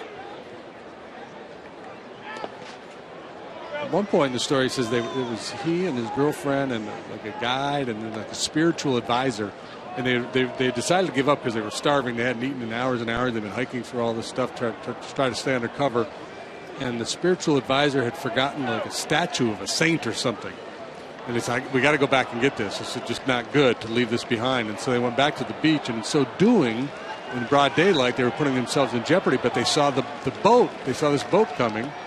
And it turns out it was the smugglers that had been contracted to come and find them.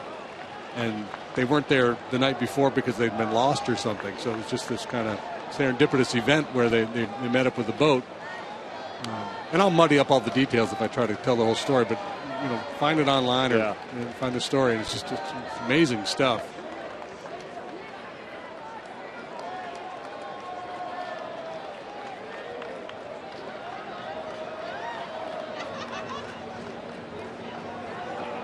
Two balls, two strikes on Puig.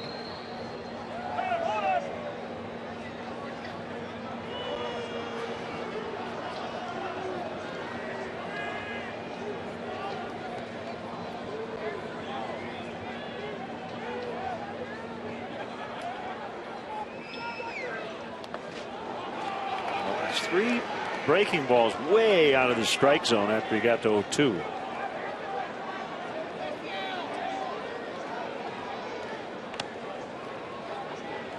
Well, you might as well throw him another one here then. Don't throw him a cookie if you're gonna try to get him to chase. After missing those breaking balls, he may convince himself he's going to get something to hit here, and he might get a little aggressive on a borderline pitch. So if we're going to go fastball down and away. Ground ball toward right, diving stop. Watkins throw to first. It gets by as that ball actually kicked into the Dodger dugout. So it should be a hit and an error. Oh, that's a tough error on Watkins. He made a heck of a play with the glove. Yeah, so it's a single, but the error. Yeah, you got to allow him. You got to move him up. You got to justify the advance, but that's a tough error to pin on Watkins. I mean, he makes a heck of a play here. Off balance, falling down onto the backside throw. Old tries to pick it. He can't get it. Baker tried to cut it off. He couldn't corral it. You see both things conspiring against Watkins here. That leads to that tough error. Puig gets second, nobody out. And it's Gonzalez who takes ball one.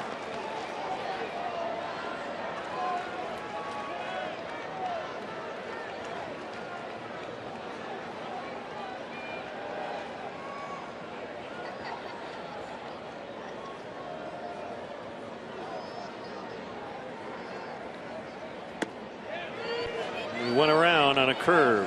Funny, it's a 3-run game. It feels like the Cubs are down 10, because they had the lead and let it get away, and all the damage that the Dodgers have done here late.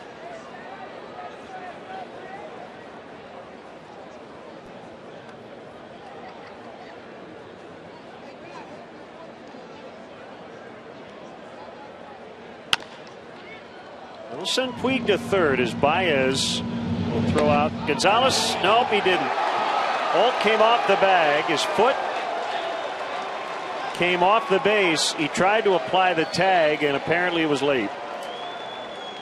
So the error will be charged to Baez. He'll be a little casual there. He had a lot of time and just didn't make a good throw. This has been an ugly game defensively, both sides. Takes some time, gathers himself.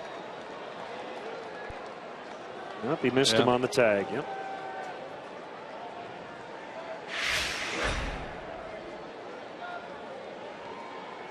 It's funny because typically Baez just fires that ball across the diamond.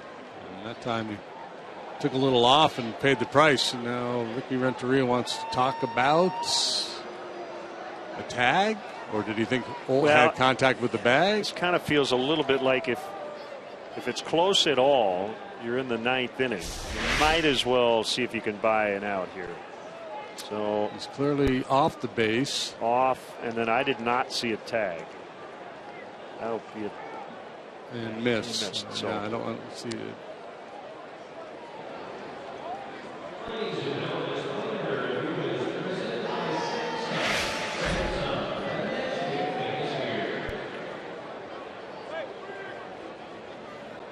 Had you gone to Rick Renteria before this game and said, hey, Zach Greinke's going to pitch 5 innings tonight and give up 4 runs, will you take it, or you wait to see what's behind the curtain?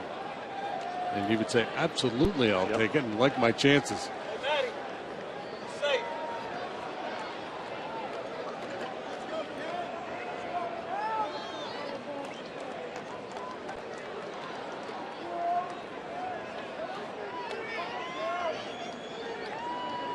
Yoshi Wada started this game for the Cubs. He pitched well, 5 innings, allowed 1 run and 5 hits, walked 1, struck out 5, likely his last start of the year. First and third, nobody out. Kemp takes ball 1.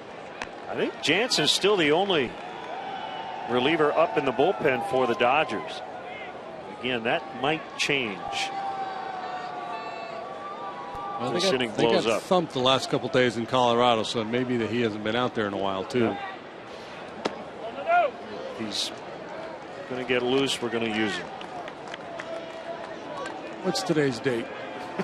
Today's the 18th. Yeah, he last pitched on the 14th. The 19th. So he's had 3 full days off.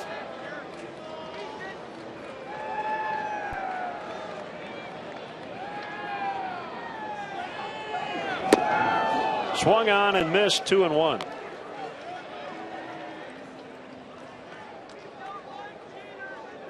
The Yankees and the Rays recently played a 3-hour and 23-minute 1-0 9-inning ball game. It was the longest such game in the history of the sport.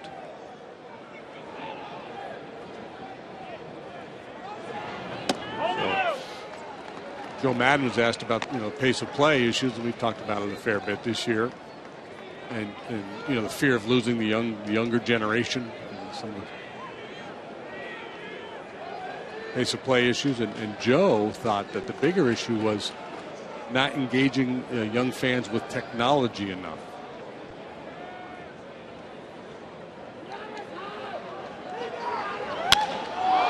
Driven to deep left. Coughlin at the track will haul it in. Puig will tag and score on a sacrifice fly by Kemp. 8-4. The sac fly, the RBI, the consolation prize for Kemp. He can't believe it. He hit the ball awfully hard tonight. The way he reacted, he thought that one was maybe going to leave the ballpark or at least get to the wall.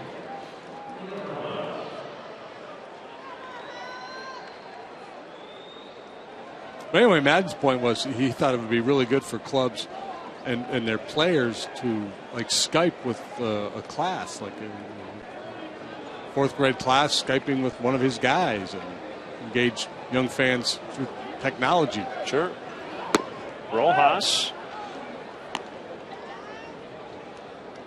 I think there's 2 separate issues there. I think there's, reaching out to young fans with technology makes perfect sense, but I don't think it trumps pace of play issues.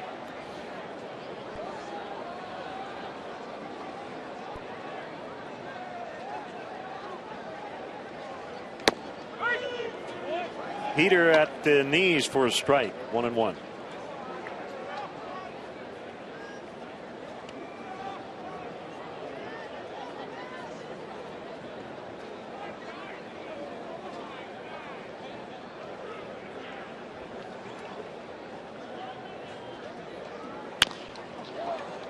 Baez will pick it up. They'll get 1. Can't get the other. Watkins able to hang in there as Gonzalez came sliding in.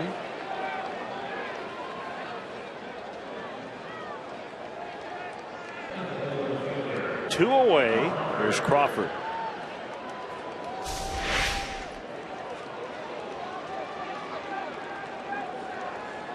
Well, I think the bottom line, I mean, it's a long conversation, but there's a time commitment in being a baseball fan. It's every day. You're not going to have nonstop action, and I don't think anybody wants to see baseball fundamentally change what it's all about, become like the other sports, because it's not. But yeah, I do think here the last few years, For all the talk about trying to maybe quicken the pace and get rid of some of the downtime, we've gone the other way. Yeah, there was a time when it seemed to be a real point of emphasis. There was a lot of talk about it from top down, from the commissioner's office down. I haven't heard much from that direction. Lately, it seems like it's more media driven. Well, I've had people say, time of game doesn't matter to me. But I do think it does matter to a lot of people. As Coghlan makes a catch. So we go to the bottom of the ninth, and it will be Jansen, I believe, in now a non-safe spot with his team leading by 4.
On CSN for Cubs postgame live, presented by Blue Cross Blue Shield. Get the recap on tonight's game and all the action around the league. Don't miss Cubs postgame live tonight, right after our ball game on Comcast Sportsnet.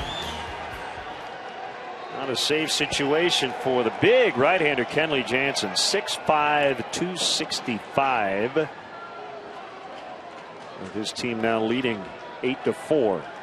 42 saves and 47 tries for Jansen, a former catcher. So we had Baez in earlier, a former third baseman. Jansen started his career as a backstop.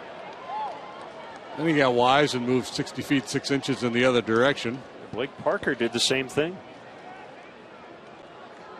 A lot of cut fastballs.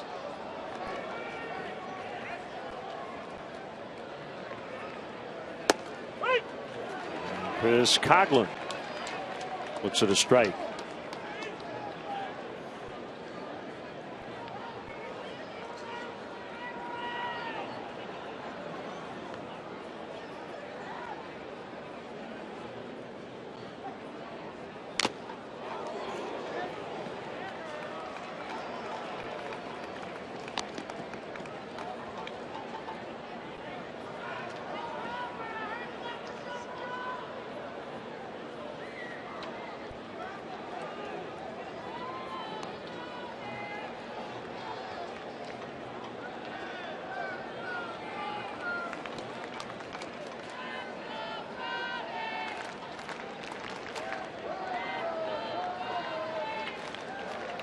There it is. Swing and a miss.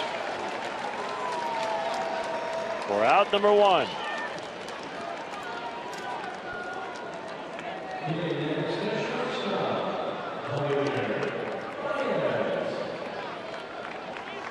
Fear the beard.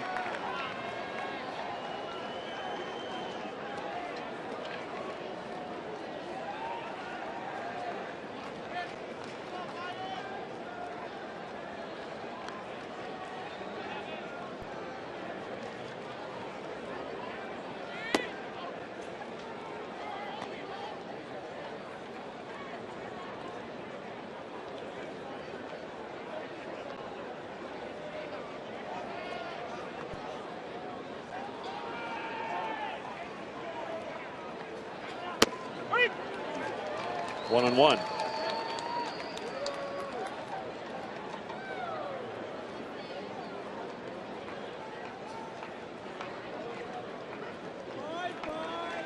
They're in the 11th in St. Louis, still tied 2-2, Brewers Cardinals. I think the Brewers left the bases loaded.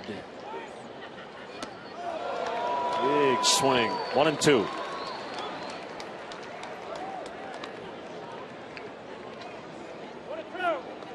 Remember, that's a big game. Sure is. The Pirates winning 3-2 over the Red Sox tonight.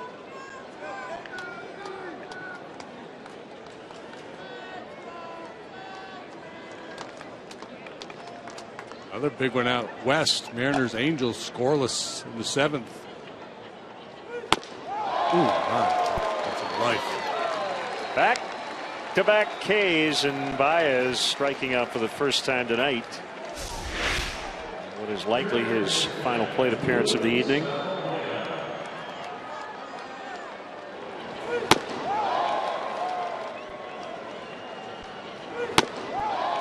Last chance, it's Luis Valbuena. Rodriguez and Ramirez, the pitchers of record.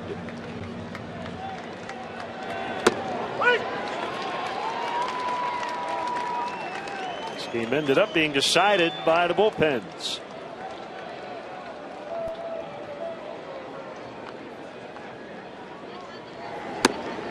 Cutter strike, 0-2.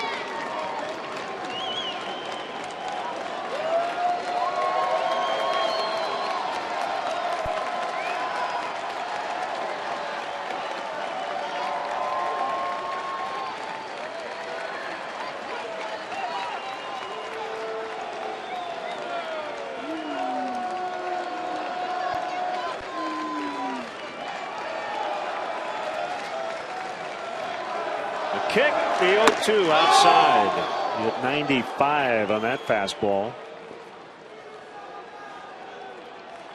Game-ending homer, Willeen Rosario, as the Rockies bested the Diamondbacks. From 6-5 Diamondbacks to 7-6 Rockies on one swing. A 1-2 from Jansen. A bouncer to first. A underhand flip. Gonzalez to Jansen, and the Dodgers come from behind and beat the Cubs 8-4 to take game one. The Cubs got too early off Zach Greinke. Looked like they'd be able to maybe do a little more damage against him in the first. He was able to get out of that. Then they struck for 2 more in the 5th, and things were looking pretty good. But one big inning proved to be the difference tonight as the Dodgers batted around in the 7th and threw a 5-spot up.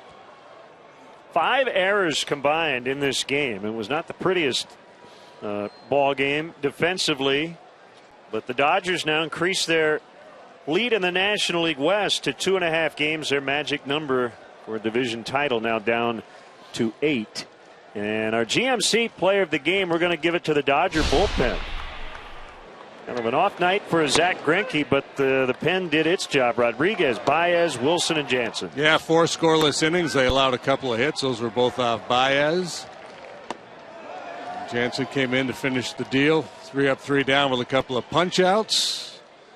And the Cubs have to bounce back tomorrow, and they're going to have to do it against Clayton Kershaw.